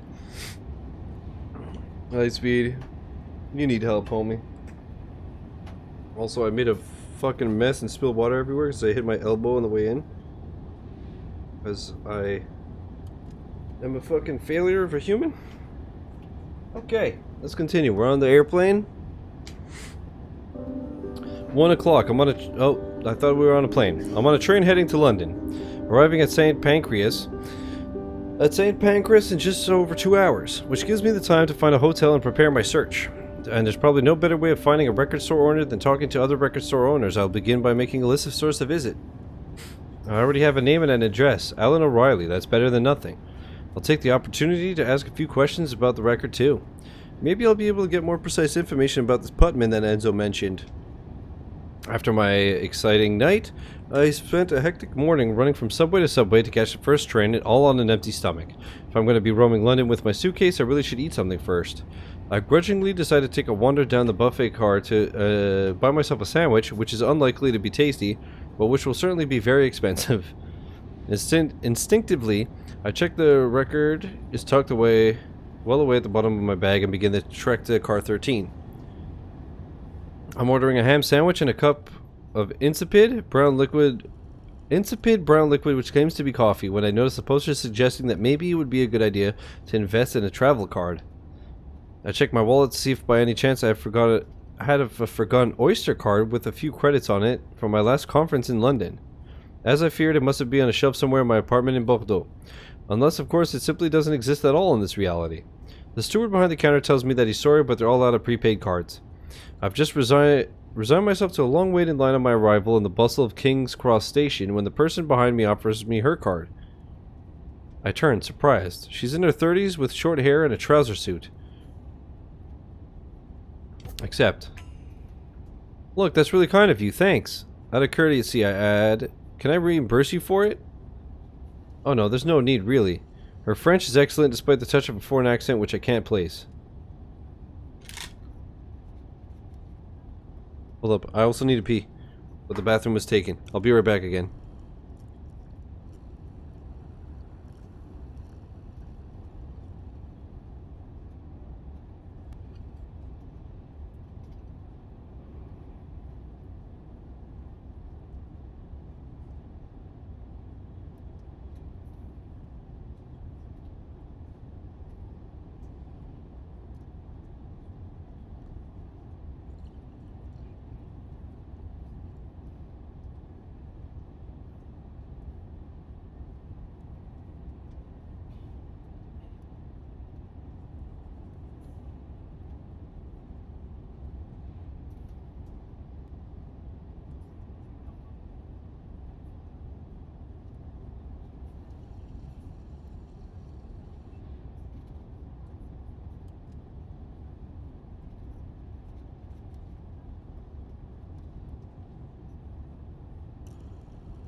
Alrighty. Yo, what's up, Mary? Enjoyed the lurk? Alrighty. You really resolved on an exchange of resources. Buy me a coffee and we'll call it even. I'm almost out of cash and it'll avoid me paying the card charges for such a small amount. And anyway, I wouldn't mind a bit of company. It'll help me pass the time, don't you think? She holds out a hand. Eva, nice to meet you. Alright. Alice. I shake her hand, nod, and order another espresso for her. Eternal, please. I join my generous benefactors, taking a place near the counter. I slide the coffee to her. She slides the travel card to me. So tell me, Alice, what brings you to London? I take a minute to watch her before answering. This Eva is a bit odd. I'm certainly not going to share my private business with a stranger, no matter how generous she is. Plus, there's nothing to convince me that she's not the umpteenth person who wants to steal Ulysses' record. Be evasive. I'm looking for someone close who I've lost contact with. Apparently he might have gone to London. Oh, that's exciting. Someone close, maybe an ex-fiancé? Not exactly. We were never engaged, but we did live together, yes. That's a romantic story. I like it. I wonder why you wanted to make contact again. Let me guess. I'd say that you lived through something that's changed your view of the world and you're looking for answers. Is that it? I involuntarily stiffened. So in fact, she knows exactly who I am and her presence in line was no coincidence. She scrutinizes me, her eyes too intense, too piercing, making me extremely uneasy. As if she could plumb the depths of my soul with a glance. I try to regain control of the conversation by turning the question back on her. The fuck are you doing in London, eh? You stupid bitch. And you, what brings you to London? Well, I guess you could say I lost something a few years ago. An object that was priceless to me. And my organization. After finally tracking it down very recently, I found that it had changed hands before I could, let's say, secure a transaction. It's a blood diamond. If you see what I mean. If I had any doubts about my companion's intentions before, they are now crystal clear. I could try to feign ignorance and slip away. I don't believe Eva's the type to make a scene in public. I could also finish this game of make-believe and confront her head-on about this record. Umbrella Corps? Fuck. You know what? You guys decide this one, chat. Do we cut the conversation?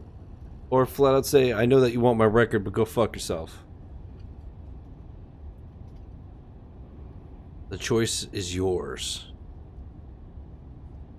Actually, Mary, you just got here and you have no idea what's happening in the story, so you make the choice. How about that? I have an unbiased opinion. Holly says cut it. I like 2, but that's what I would do if I was to, I guess. Okay. Number 2. Speak frankly. Mary has decided. What's up, Grimmer? Speak frankly. Right, let's stop this little game and speak frankly. I do actually have in my possession a rare record which was sent to me without any explanation of what would happen if I listened to it. The record stole my fiancé from me, and I have no intention of letting it go before I, how do I put it, get back to my reality. If you know how I should do that, I'm all ears. Eva gives me a half smile, tinged with a mixture of melancholy, weariness, and maybe a touch of irony. I'm not going to lie to you or comfort you with false hope. The chances of you managing to undo the effects of the record are extremely slim. The choir of the gods is not so easily mastered. However, if your ties with your fiancé were erased so easily, haven't you considered that perhaps it's because they weren't as strong as you thought? You don't know me. Bitch. How can you claim that when we don't even know each other? I don't need to know you to know that you're a lemming? Like most of the people around us? You know, men and women who are truly capable of taking their fate into their own hands are rare. Whatever, I do what I want. It requires a strength of the soul that I don't discern in you. You'll forgive me. She lets out a sigh. Anyway, I don't feel that you're in the right state of mind to talk at present. But something tells me that we'll meet again. And next time, I hope with all my heart that you'll be ready to return that which belongs to me. She turns to the window and watches the English countryside rush past, cutting off the conversation. I wait undecided for a moment before taking my sandwich and my coffee and leaving the buffet car. The first thing I notice when I get back to my seat is that my case is gone. I understand better why Eva had redoubled her efforts to keep me talking. I conclude that she must have one or several accomplices, unlike Eddie Black, who seems to be operating alone. I don't expect I'll see my case again, which, in any case, contained nothing of any value, just some toiletries and the few clothes I'd brought with me. The record is safe in my handbag with my papers. My neighbor in the next seat looks like oh my god, looks like she's fast asleep, and I don't have the heart to wake her to ask if she noticed anything. As a salve to my conscience, I question with the 2 teenagers in the seat across the aisle, but they shrug their shoulders and murmur sorry. I drop into my seat, struggling against panic. The thought of finding the conductor and telling him about my problem crosses my mind, but I banish it quickly. And what if that's exactly what they expect me to do? I admit to myself with some difficulty that the conversation with Eva has really shaken me up. Eva will certainly be on the lookout for her first chance to get a hold of the record. I'll have to be doubly careful now. The last half hour of my journey drags past in feverish suspense. When the train finally begins to pull into the station, I leave my seat to be near the exit, ready to disappear into the crowd as soon as it stops and the doors open. Stream buffering? Yeah, I don't have quality options today. It's really annoying. I tried like 10 times to go live today and have quality options, and it just didn't want to work. So only 1080-60 for today. It's almost 10 o'clock in the morning local time. I'm in a pub in Holborn with a large coffee and a phone book in front of me. Yesterday when the train got in, I had scurried to the underground without a backward glance. I've had the feeling that several people were seeking me out in the crowd, but I don't know if it was my paranoia at work or if I ever really did have henchmen ready on the station platform to intercept the record. Whatever the case, I'd managed to jump onto a train without confrontation. Considering the circumstances, it was probably risky to stay close to the station, so I made the journey to a little hotel that I'd stayed in for a conference organized by my employers at the bank last spring.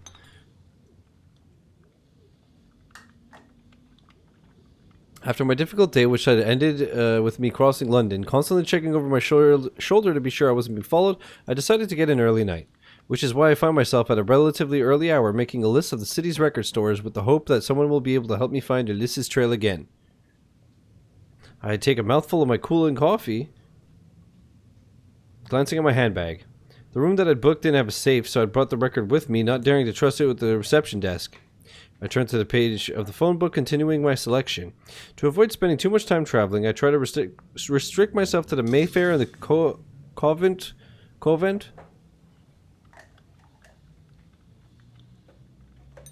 Oh, okay, I'm like in it. I was like, what's this noise?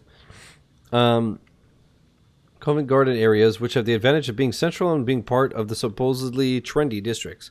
There's no point making a list as long as my arm. 3 well-chosen record stores should be enough for me to find the answers to my questions.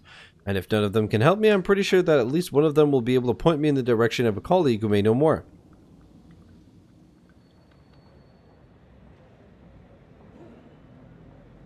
(1080 by 69). Oh, dude, Brad, nice, dude. So gay, dude. I mean, what? Brad, we love you too. Yeah, this is 4K, 144 hertz right now on the Switch. Record store owners are like big cats. Each one has their own hunting ground, but they often quench their thirst at the same watering hole. Of course, I began by checking the address of Alan O'Reilly's store, Patricia's friend. His store, Yard Sale Records, is on Carnaby Street. The road is well known for being crammed with clothes and thrift stores. I should be able to buy myself a few clothes there without breaking the bank. With the disappearance of my case, I've had to resign myself to wearing yesterday's clothes, which have already been through the clammy filth of the subway of 2 cities and a train journey, all of which prompts me to start the day with a bit of shopping.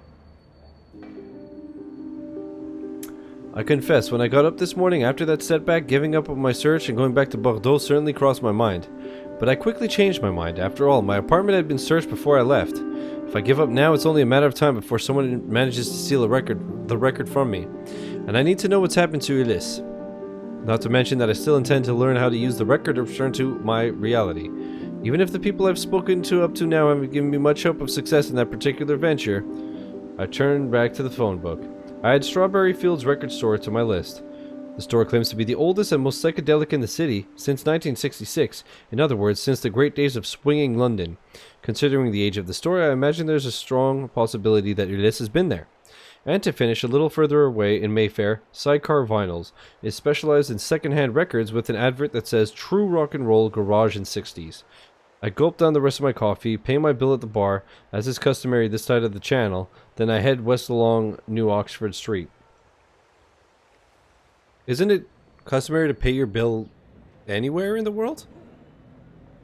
The sky is overcast, but not threatening rain. I decided a walk will do me good, especially as Carnaby Street is only half an hour on foot, as far as I recall. On the way, I stop at a Marks & Spencer that I come across. Hashtag ad. To deal with my most pressing needs, I buy a small travel bag and throw in some toiletries, underwear, and a few pairs of warm tights to combat the hostile chill of the British fall. With the prices in mind, I try to stick to the strictly necessary. Even if, theoretically, this London escapade will be erased when I listen to the record again, it would be annoying to run short of funds before that. Quarter of an hour later, I'm in Carnaby Street. I begin as planned by visiting a few thrift stores. Recreating a wardrobe from nothing, even a basic one, seems like an almost impossible task which could easily take all day. Weren't you just talking about how we're going to go back in time? Who the fuck cares? Just get some pants, a t-shirt, fucking get out of here, dude. So I try not to get distracted and to focus on the basics. I remember Patricia's remark the evening before and make sure I'm not dressed in a too professional style. In the end, I have a few tops that can be worn anywhere, a turtleneck sweater, 2 pairs of faded jeans, and a short skirt. I don't know if I'll have the chance to wear it, but I can't resist a very 60s pale blue shift dress. It's probably not wise, but I think I can allow myself one impulse buy after all. That should be enough for a few days. And if my wanderings take me to another country again, at least I'll be traveling light. I use the store fitting room to change and slip my dirty clothes into a pocket of my travel bag. Instantly, I feel much better with clean clothes. I look at the time. It's almost midday. I decide that I've spent enough time on provisions, it's time to focus on my main reason for coming here. Chad, how's everybody liking the game so far? I think it's really good. Interesting. When I get to Yard Sale Records, the store is plunged in darkness. A notice taped to the door window tells me in handwritten capital letters, "Won't open till late, come back later, sorry/not sorry, Alan." Too bad, I'll just have to come back later. Maybe Patricia's friend will have decided to get out of bed by then. Look at the strawberry fields. I like the story, me too. I'm curious to see what the fuck happens. Stuck between a bookstore and a pub, the faded old wooden facade of Strawberry Fields record store exudes character. The store is very well located on a touristy little pedestrian street. When I push open the door, my nostrils are assaulted by the sense of incense and patchouli. I'm very surprised that you're enjoying this so much. It's cool. This is actually a good game. Yeah. I'm confused because I came in late, but I like it. Basically, our ex from 3 years ago sent us a record. We listened to it, and it sent us in the past. And when we woke up the next day, everything was all fucked up. So we're trying to track him and the record down and figure it out. The interior, which is lit by a few floor lamps, is long and narrow with tiers of records along each side. The A side of Forever Change plays at a volume as subdued as the lighting. Rare records are displayed along the walls high up, with prices best described as exorbitant. To tell the truth, I feel more like I've walked into a museum than a shop. Once my eyes have become accustomed to the gloom, I make out, behind the counter, an old man with half-moon glasses, long white hair, and a beard just as white and just as long. He's reading a battered paperback copy of the collected works of Allen Ginsberg. A roll-up burns at the corner of his mouth.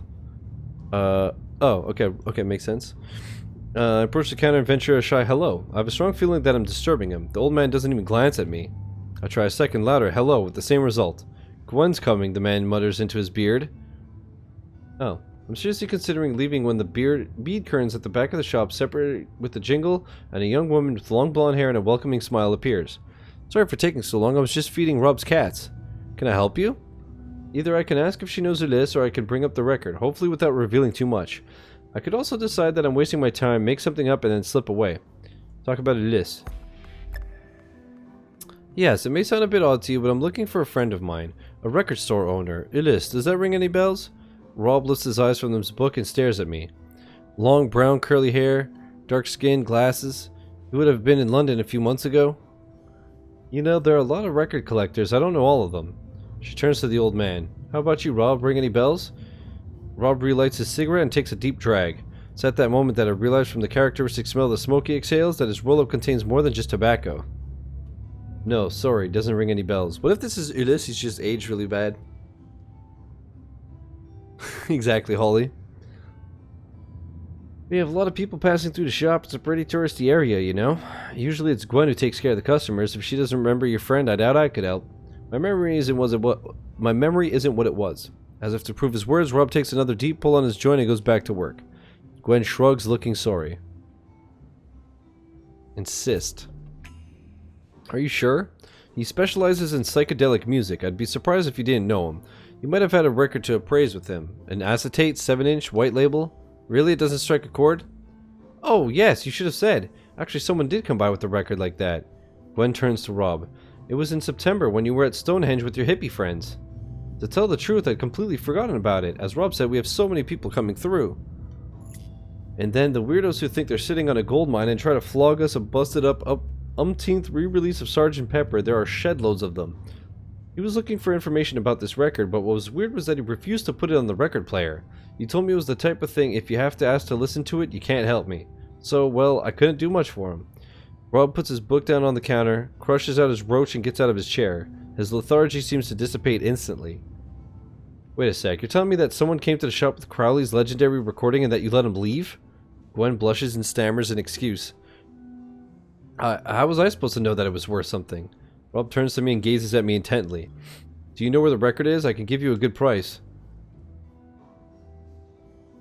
No, I don't know where it is. It's not for sale. I'm already getting chased by everybody. It's not for sale. So it's you who actually has it, is it? Do you have it with you? Would you show it to me? I realize that I've probably spoken too fast. Should be really careful with this information. I've already got enough people after me. Well, no, sorry again. Well, from the sound of your voice, I don't see the point of insisting, but if there comes a time when you do want to part with it, don't hesitate to come back to me, alright? My offer stands. I guarantee I'll give you a very good price. Wait a minute, you said that it's a Crowley recording, right? There are plenty of stories going around. That's just the one that seems the most plausible to me. And it's the one that fits best with the supposed powers which people claim the record has. I've had this shop since the 60s. I've seen generations of musicians. That recording comes up in conversation pretty often. As a record collector, I've always dreamed of getting my hands on it, if it really does exist. One sec.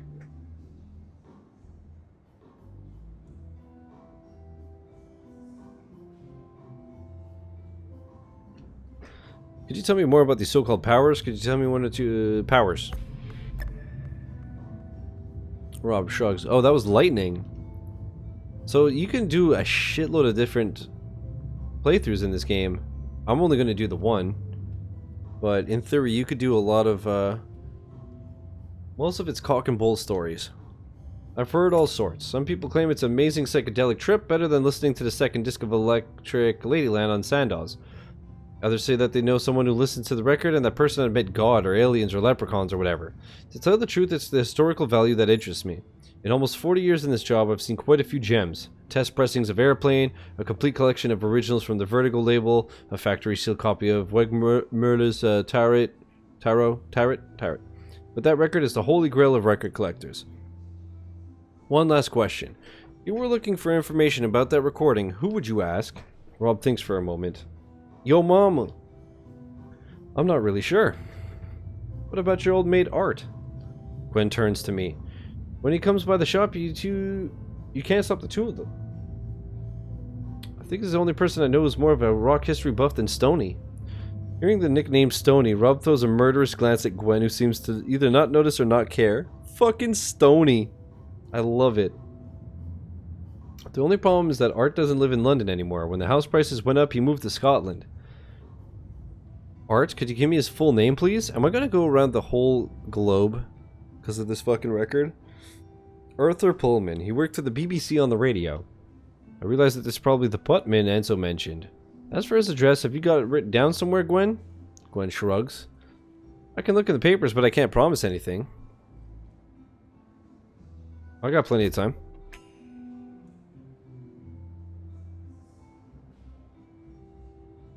Where in the world is Crowley, San Diego? That would be very kind of you. I'll do it right now. It might take a bit of time, though. If you saw the mess in the back of the shop... That's okay, I've got plenty of time. As she's about to go into the back of the store, Rob puts his hand on her shoulder to stop her. Hey, this is a record shop, not a detective agency. Sorry, but if you're not here to buy... I understand. Sorry, I won't bother you anymore. Thanks so much for all your help. Gwen gives me a little wave, and I leave the store. Sidecar Vinyl Store. Sidecar Vinyls looks like a garage transformed into a record store. There are two Harley Davidsons parked near the entrance that I'm obliged to squeeze past, straddling some boxes of records to get to the counter which stretches across the back wall. The back of the store is windowless, and the cold light of the neon tubes creates a surprisingly sterile atmosphere. A small group of leather-clad people huddle around the bar with bottles and cans of beer in their hands. It's a radical change of ambience compared to the subdued atmosphere and meticulous order of Rob and Gwen's store. I'm asking myself what I'm doing here when the person who I suppose must be the owner, a middle-aged man with a mustache wearing a leather jacket with a Motorhead t-shirt stretched across his round belly, urges me not to be scared and to come closer, all with a barely disguised French accent. I decide to answer him in the language of Molière. Bonjour, vous parlez français? This guy seems caught off guard and starts to laugh after a moment of hesitation. He turns to the group and says in English on their behalf, "Hey guys, say hello to the froggy." That's funny. Frog is a term for French people. They turn to look at me and I hear a chorus of hellos along with a few bonjour mademoiselles from the bolder ones. Excuse the weirdos, it's meeting day for the Mayfair Motor Club, which I'm a member of. He holds out a hand, I shake it. Didier? Didier, nice to meet you. Tell me, what brings you here? I don't suppose you're here to discuss chokes and stroke volumes. Can't imagine you list in this territory. There's very little chance that I'll get any useful information, but now that I'm here, I figure that I might as well ask a few questions. I'm looking for a friend who was researching a record. I know that he came to London, so I'm checking out some of the record stores in case someone's seen him. He's a record store owner too. Oh, you know, as far as I'm concerned, records pay the bills. Harleys are my real passion, and I need a bit more info. What's your mate's name? Ulysse, brown curly hair, dark skin, glasses? Didier shakes his head. No, sorry, doesn't ring any bells. And the record he's researching? It's an acetate, 7-inch, white label. Didier smiles and lets out a triumphant, thundering aha. And you're going to tell me that you can't describe the music that's on it, aren't you? Yes, that's right. I've heard about that record. I've got an old pal who's been looking for it for years. I hadn't considered this possibility. Could it be someone I've already met? I could play the innocent and try to learn more. I could also be tough and shut down any attempts at negotiation. Candidly. Oh really, who's that? Maybe I've already met them. Oh yes, most likely. He's obsessed by that record. He thinks that listening to it will literally change his life. His name's Jean-Luc, but he calls himself Eddie Black. Ring any bells? Seeing my face, Didier immediately realizes that yes, it does ring a bell. Ah, hell, I hope he wasn't too crass with you. I promise you, he's a lovely guy, but as I said, he's obsessed by the record. He scares me. He followed me from Bordeaux. He even tried to waylay me in a dark street in the middle of the night just yesterday. I wouldn't exactly say he's a lovely guy. To be frank, he scares me. Didier takes a deep breath. And us? Do we scare you too? You know, just because we wear leather jackets and ride motorbikes doesn't make us savages. I get that the circumstances of your meeting weren't ideal. Knowing Jean-Luc, I'm sure that was mostly his awkwardness. We've known each other since we were kids, us two. I swear on my life, he's a good guy. If you would let him listen to the record, it's out of the question. I'm sorry, but it's out of the question. Despite your pleading in his favor, I don't trust him.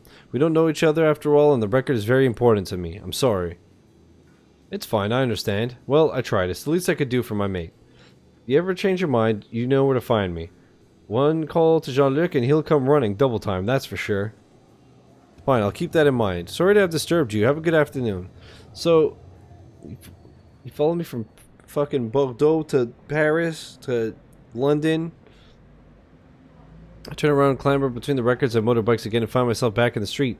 I walk quickly away from the store, hoping that to cap it all, no cap, after this I won't be followed by a biker gang. There are light and movement when my steps lead me back to Alan's store this time. Oh, okay. A few loafers loiter among the boxes while a young girl, focused on her listening, headphones firmly in place, moves the needle back and forth on a record player in one of the booths. The background music is folk, a little odd yet inspired, topped by a husky voice which murmurs in Spanish. It's going, she bang, oh baby. The boxes seem to contain quite a lot of new releases, small presses of alternative bands. If they have a second-hand section, I don't know where it could be, which isn't exactly a good sign for my search. Behind the counter, the two sales clerks seem to be arguing. I move closer. Is that Spanish? Yeah. Just because we've opened up doesn't mean you can subject us to your wishy-washy folk music. It's way too late in the day for this. Right, Beth. First, it's not wishy-washy folk music. It's the latest record from Devendra Banhart. It's a new import we just got in. And second, the guy's a genius. And, as Alan once again forgot to put his alarm on, we could say that it still counts as the morning, right? Fine then, but I get to choose the next record. Deal? Deal, as long as it's not your pseudo-feminist second-rate Sonic Youth. Sleater Kinney, second-rate Sonic Youth? It's the rock record of the year. Well, either it's that or it's the new Franz Ferdinand, then nobody wins. We've been listening to it on repeat for the last month. We sell 3 copies every time we play it, Garrett. Do you like being able to pay your rent at the end of the month? Excuse me. Beth turns to me beaming. Oh, sorry, excuse me. I had to interrupt my work for reasons of cultural divergence with my colleague, but he'll keep. The colleague rolls his eyes. What can I do for you? I'm looking for an Alan O'Reilly.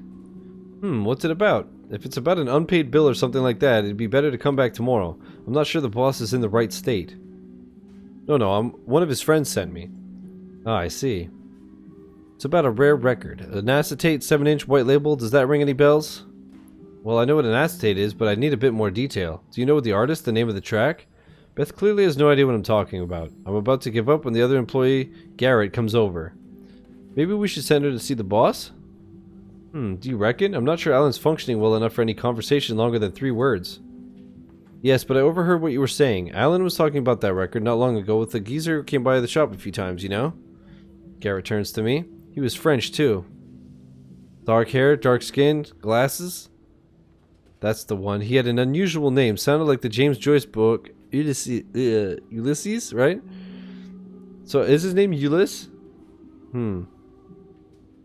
Garrett says the name English style, pronouncing the final S. I corrected. Ulysses. I'm still gonna call him Ulysses. Right, that's it. You know him?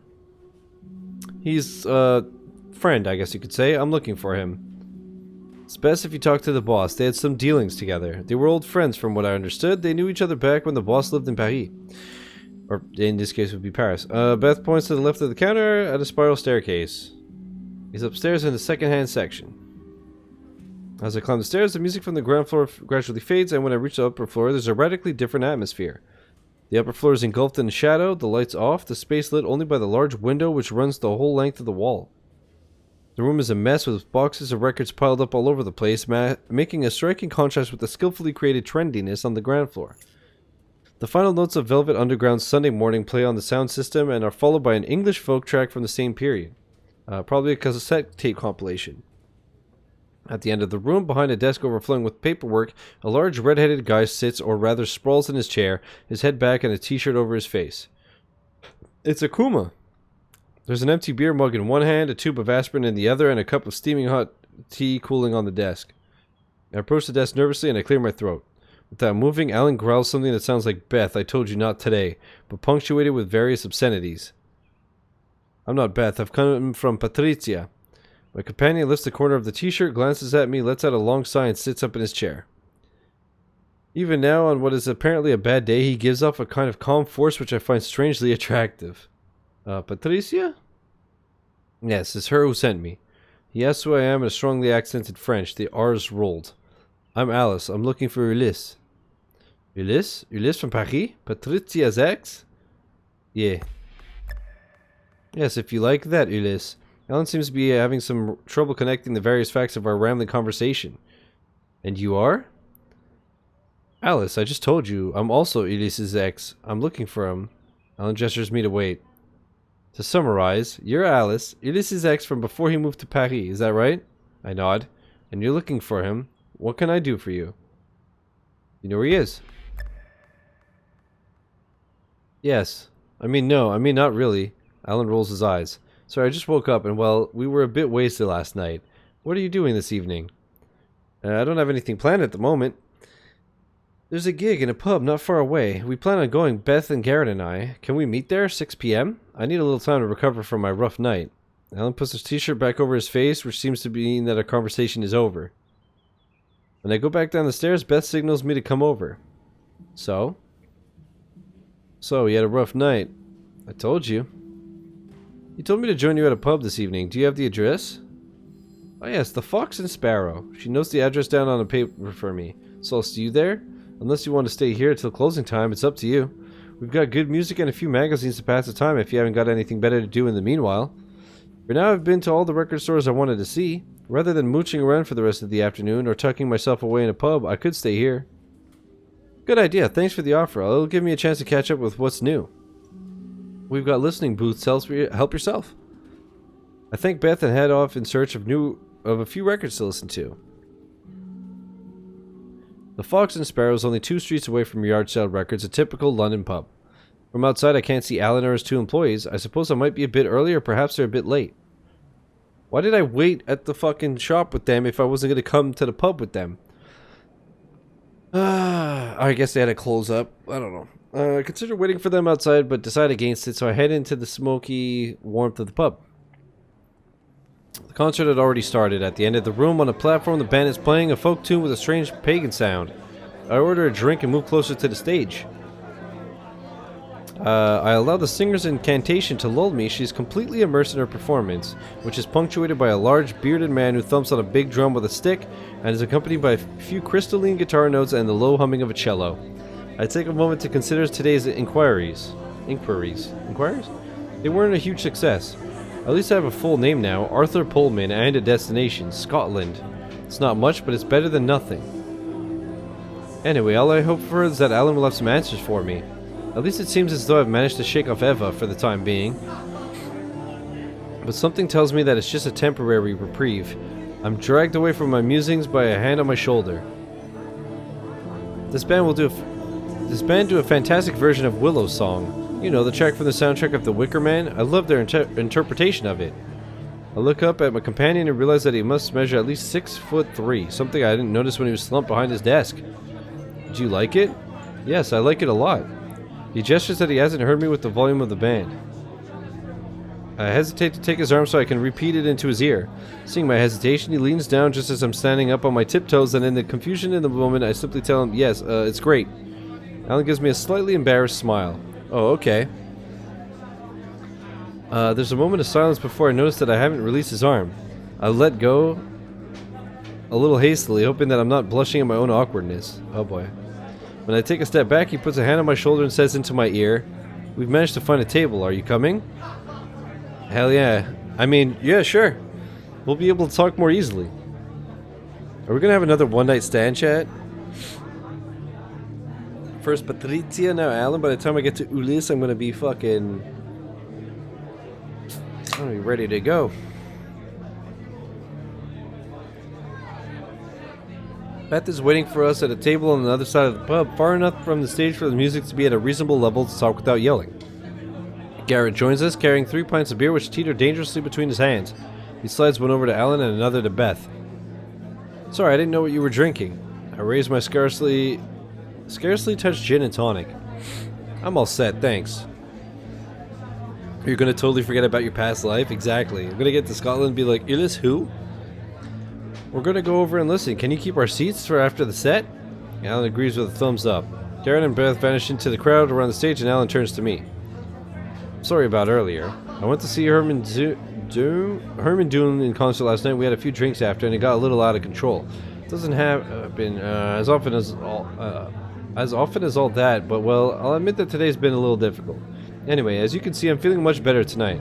Alan takes a long swig of his beer. So have you seen Patricia lately? Is she okay? It's been ages since I was in touch with her. I'm not great with the telephone.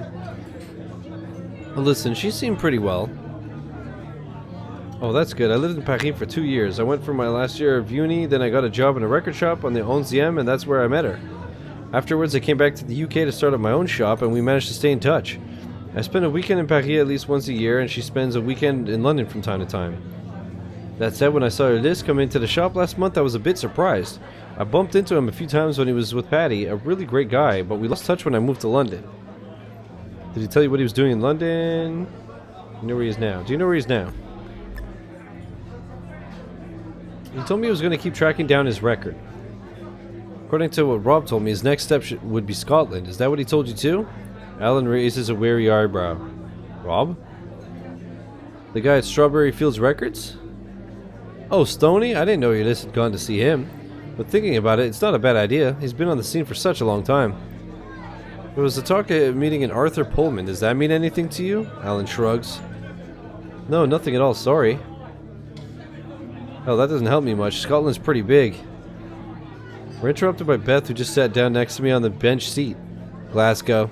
Pardon? Your bloke, Ulysse. He said he was heading for Glasgow. Beth crosses her arms, a mischievous smile on her lips. Luckily, there's someone who's still got a memory on the team. Alan sits up on his chair, a glimmer of understanding suddenly on his face. Oh yes, that's right, now that you mention it. In fact, I'm pretty sure that I gave him the address of my old mate Yorgos. He works at a kind of trendy bar/restaurant in the center of Glasgow, the Archery. Beth lifts her empty glass sadly. Hey, shall we get another drink? Will you help me, Alice? Alan, can you keep the table, please? Should we wait for Garrett? I think Garrett's occupied. His boyfriend just got here. Beth glances over at the other side of the bar, and there's Garrett stationed near the stage, discreetly holding hands with the young bearded man. Don't move, Alice. I'll go. Beth puts her hand on his shoulder to stop him from rising. No, stay there, please. I need some girl talk with Alice. I go over to the bar with Beth. You said Alice was in Glasgow? Yeah, that's what he said when he stopped by the last time. Sorry for buttonholing you like this, but I wanted to talk to you about something else. Beth glances over my shoulder at our table. I think the boss fancies you. Show interest. Oh yeah? I hate to admit I hadn't noticed. Beth takes a deep breath. Alan probably told you that he moved to England to set up his own shop, but actually left Paris to be with his missus. Unfortunately, they split up a few months ago. It was pretty messy. Since then, he's been going through a rough time. We joke about him not being able to wake up to open the shop, but honestly, he's been in a bad way since the breakup. It really shook him up. When I saw him come downstairs earlier, all showered and perfumed, well anyway, looking very dapper despite the hangover, I thought to myself that perhaps you were here for a reason. I'll think about it. Okay, I'll think about it. No pressure, I'm just telling you, it's your choice. We getting late tonight, gamers. Round 2, let's go, baby. Let's get some, you know what I mean? The overworked barman finally decides to come and take our order. We order, I manage to pay for my round despite Beth's objections, and we go back to our table. We chat for a while. I go back over to the stage to watch the end of the concert. We order a last drink. Alan tells me funny stories about his life in Paris and London. He tells me about how he met Ulysse. I feel a twinge of sadness. I recall the good years we had together with a strange sense of déjà vu, or more like déjà vécu, like I'd already lived this, which I couldn't explain to myself. Alan's a charming guy. I get the feeling that hiding beneath the imposing physique and all that Canadian lumberjack exterior, there's a sensitive child. I think if the circumstances allow it, we could easily become friends. Yeah, friends. Great. We're in the middle of a lively discussion comparing the careers of Bob Dylan and Leonard Cohen when the bell rings for last orders and closing time. I don't think it'll be long before they kick us out. Shall I walk you back to your hotel? I take a moment to think about my answer. Either Alan's extremely respectful for someone who's supposed to fancy me, or Beth has misread his behavior. I could take the initiative myself and be more forward. Whatever I decide, I can't see myself going back to my hotel on my own, not after the scare I had the night before last, or my conversation with Eva in the buffet car.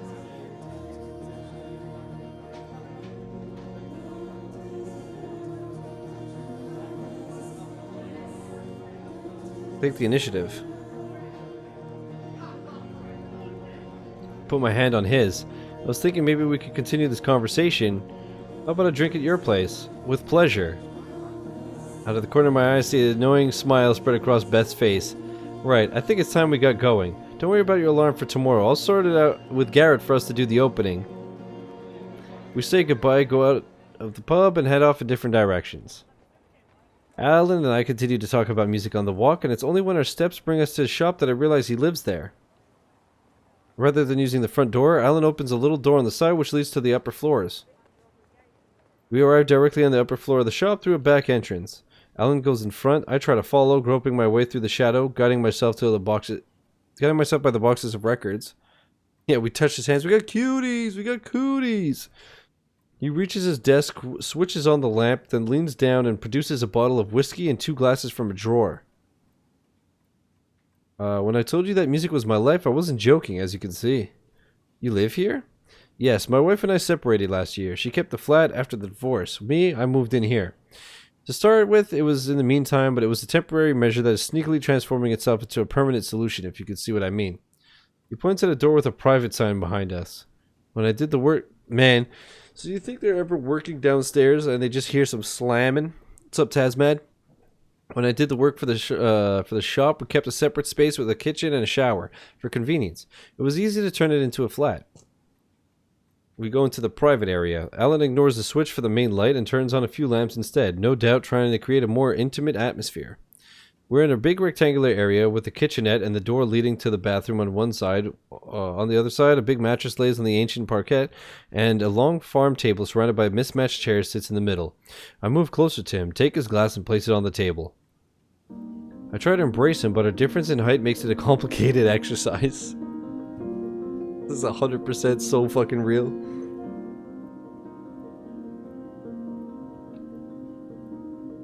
Just do what I do, just sit down, dude.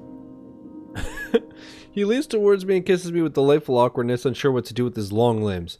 He backs off and caresses my cheek softly with his thumb, his hand cupping my chin. I feel a wavering, a hesitation. For an instant, my gaze is lost in his eyes. When did I cut my hair? Months ago. Beginning of the year. Then he says in a murmur dragged from deep in his chest, "You know, I'm not sure I'm ready to start anything with anyone." I answer him with all the tenderness I could summon up. "Don't worry, I'm just passing through." I hold onto his back as he swings me around and drops me gently onto the bed. Then I let myself be swallowed up by pleasure and the night. The light coming through the window wakes me. The pallid light... Why do I keep paying for hotels if I'm just going to fuck somebody in every country I'm in? Why do I pre-get a hotel? Why don't I just fucking try to get laid and then get a hotel after if it doesn't work out? Just pissing money for no reason, dude. The light coming through the window wakes me. The pallid light of a London morning in fall. Alan is still fast asleep. I decide not to wake him. It takes a concerted effort of will to extract myself from the snug comfort of the quilt. The old espresso machine on the countertop in the kitchen area looks like it requires a degree in civil aviation to get something drinkable. So I fall back on my other source of morning relief, a good hot shower. I get some clean clothes from my bag. Getting laid in every country sounds like the perfect vacation, or just life in general. Sounds like the perfect fucking way to live. Something tells me that there's a chance that Eva and her henchmen are watching the station, so I try to choose an outfit as different as possible from the one I wore when I arrived in London to reduce the risk of being recognized. In the same vein, I decide to put my hair up, something I rarely do. Then I shut myself in the bathroom. It's clean but stark. When I come out, Alan is sitting at the big table, a cigarette and a coffee, both smoking close by. I helped myself to your shower. I'm glad you did. I'm afraid I don't have much to eat, but would you like a coffee? Absolutely, I didn't dare touch your machine. It looks tricky to handle. Alan puts his cigarette in the ashtray, heads to the kitchenette, and embarks on what looks like a chain of meticulous actions. It's one of the only things I wanted to keep after the divorce. In any case, my ex was incapable of using it without spring coffee all over the kitchen. It does make an excellent cup of coffee, but it has to be tamed. He puts the espresso in front of me. Do you want a cigarette to complete your breakfast of champions? Hard to resist the call of the nicotine. Thanks. I hope when I listen to the record again, I'll be back in a reality where I've managed to quit smoking. So what are your plans for today? I suppose the next step will be to take the first train to Scotland with a quick stop to check out of my hotel. You're leaving London already? I think for a moment. It seemed like a no-brainer, but it's probably worth pondering all the same. Let's just say that I don't see what other information I could glean by staying here. I've got a name, Arthur Pullman, and a place, Glasgow. You already knew of this, and you put him up for a few days, but even you don't know any more than that. All I can do is cross my fingers and hope that the trail doesn't dry up. And if this Arthur Pullman really knows more about the record, maybe he'll be able to finally give some answers. Alan takes a drag of his cigarette, thinking. This may seem a bit sudden, but what would you say if I offered to come with you? His suggestion takes me completely unawares? What? His suggestion takes me completely unawares. Sure. Does Bruno Mars is gay? I'm about to open my mouth to answer, but Alan continues. I don't know. I've got a good feeling about you, Alice. I'd like to see where it takes us. Fuck. But I'm going to see you this. We can get DP'd, right? That's fine. It's 2020. Yeah, let the two of them. Alright, if I let you leave now, I've got the feeling that I might be missing out on something amazing. How did my love life become so complicated in so little time? I have a fleeting thought of Jean-Baptiste. Wasn't the point of all this in the beginning to get back to the life I had with him? And then there's this, who is very much on my mind. I hadn't thought of, by reopening that old wound in my heart, I'd be opening Pandora's box. Patricia in Paris and Alan in London, I think it said. Touch all the no-no spots with consent. Exactly, dude. We fucking everybody, baby. I know that this interlude will probably cease to exist when I listen to the record again, but is it right for me to get involved in anything more than just sex? What do you say? Alright, chat. Eternal, this one's your decision. Do we bring him with us? Just kidding. Obviously, I'm bringing him with me. I can't get DP'd by one guy. Let's take a deep breath and answer. Okay. Wow, convincing. Alan looks surprised. Really? I've got to admit, I expected an argument. So, just to be clear, I don't know either where this is taking us. Probably nowhere. I've still got a lot of things to sort out in my head, but I need to move forward. Giving you and me a chance, well, that's a step in the right direction. I shrug. Later on, well, who knows? I'm not promising anything either, but I'd have kicked myself for missing the opportunity. Good. So off to Glasgow then, right? That's right. Okay, I just need an hour or so to let Beth and Garrett know and to plan my French leave. That's fine. That gives me time to check out of my hotel. Meet you here after? Okay. Got chapter 4. Wondering if I should take my coffee break now that we're halfway through the game. Because I want to make a coffee and I want to have a smoke and also just stretch my legs a bit. Yeah, let's do it now. Usually I do it in like an hour, but let's break up the playthrough right in the middle. Oh my god. Dude, I'm so broken today. Let me kill this recording.